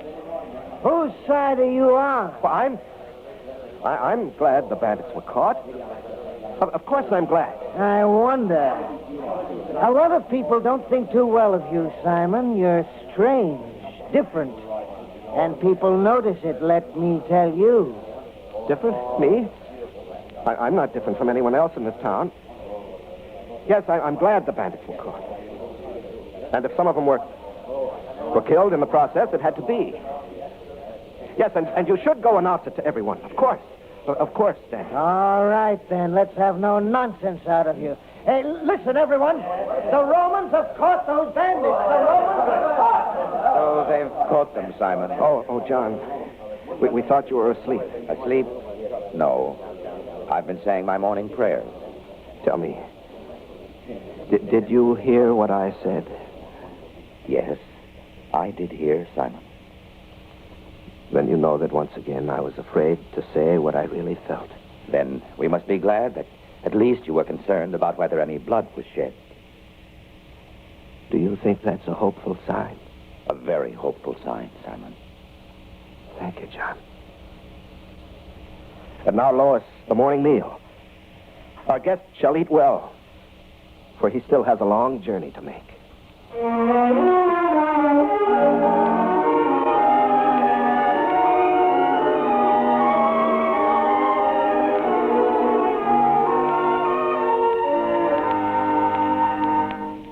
I have made a small pack of food for you, John. You shall have enough to eat to last you on your whole journey. Thank you, Lois. You are a generous and considerate woman. Listen. What's that? It seems the whole town is out. I wonder, could it be that the Romans are returning to the town? We must see. Yes, the street is lined with people. Yet I see no sign of Romans or captives. Perhaps your friend Daniel aroused everyone with a false rumor. It would seem that way. There they are! But surely the people have seen something the way they call out now. Yes, I can see now. That centurion rides at the head of a long procession. And look, behind them there are some soldiers, and then some others who are not dressed in uniform. Look, Simon, there are not only men, there are women, too. Yes, the Romans must have crossed the border and captured that whole tribe of men. Yes, look, now you can see them. That's them, the bandits! You're afraid they're going to have them! Oh, look, some of the people have seized stones, and they throw them at the prisoners. Lois, that woman, the one carrying the child, she was hit. And look, now the crowd surges forward. Stand back, everyone, stand back. That's right, stand back. These thieves are now prisoners of the Roman authority. We shall deal with them. Look, Simon, the woman who carried the child, the one who was hit with the stone, she's trembling. She seems unable to walk any further. Yes. She's about to fall. No, there, one of the soldiers caught her. What is it, soldier? This woman, sir, she can't go on anymore. We've marched a good way since last night. I don't wonder she's so tired. We will rest here. At ease. Allow the woman and her child to sit down. Aye, sir. Let them rest, is it? Perhaps we should treat these marauders like honored guests? Turn them over to us. We'll show you what to do with us. Be still and stand back. I want no one of you coming close to these prisoners on any pretext. Simon, I keep watching that poor woman and her child. Yes. Look at the child, tired and thirsty. An innocent child suffering because of the sins of its father. Water! For my child! Please, not for me, but for my child. Please, a cup of cold water. Perhaps you should have thought of the child before you sent your menfolk marauding and stealing through our Galilean countryside, Please, a pity. A cup of water for the child. Be still, woman. You'll get water when we reach our encampment. But the child is thirsty now. And she will be thirsty for a while longer. It isn't right for the child to be punished. What wrong could such a little girl have done that they would deny her water? Yet no one moves to get the child a drink. Do they, Simon? I would like to do it. Then why not? You can see the crowd. You know how they feel. And didn't the centurion himself say that no one was to draw near to those captives on any pretext? Simon, a thirsty child. Will you call her a captive? Believe me, John, I would like to do it. I would like to, but it's the same thing. No courage. No courage. They've had enough rest. Get them on their feet. Aye, sir. Walk! Please, some water for my child. Get them to their feet and moving. On you. Look at them.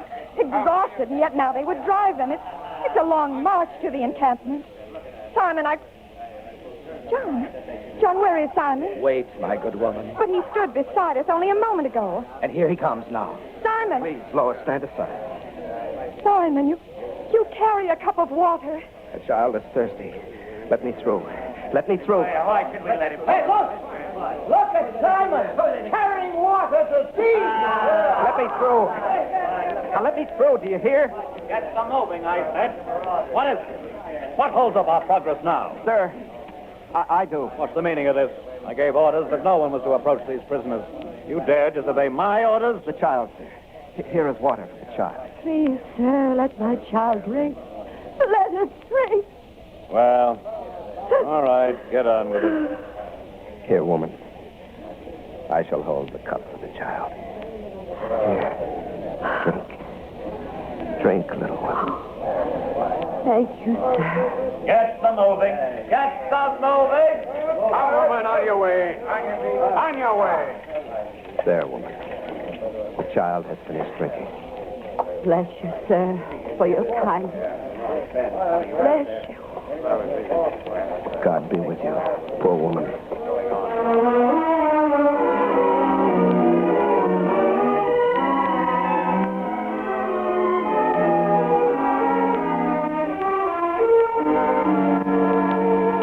John, I don't believe what I hear. You can't mean what you've said. Why not? Only a day's journey from here, we shall find the master. But that you think I'm worthy to follow him. I think you are. And I believe that when you know it, you shall have more courage and even more belief in his way. But I did only such a little thing.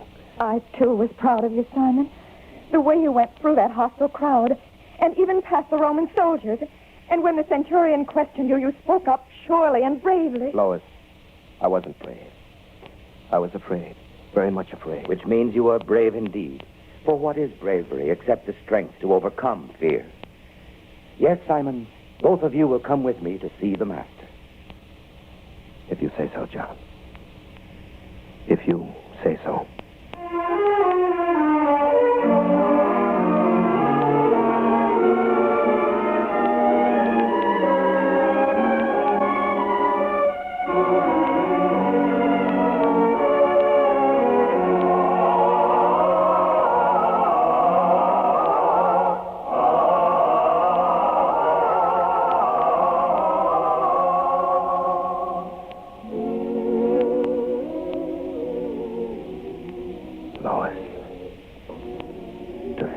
that I would stand in the presence of the Master.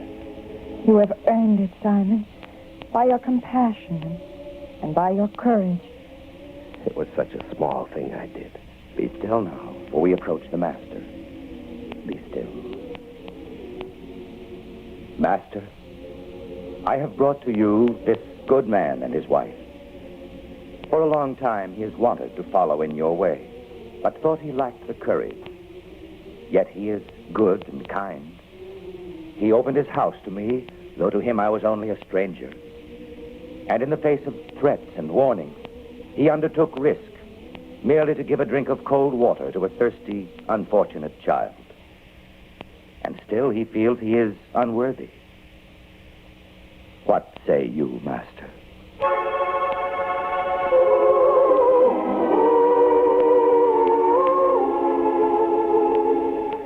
He that receiveth you receiveth me, and he that receiveth me receiveth him that sent me.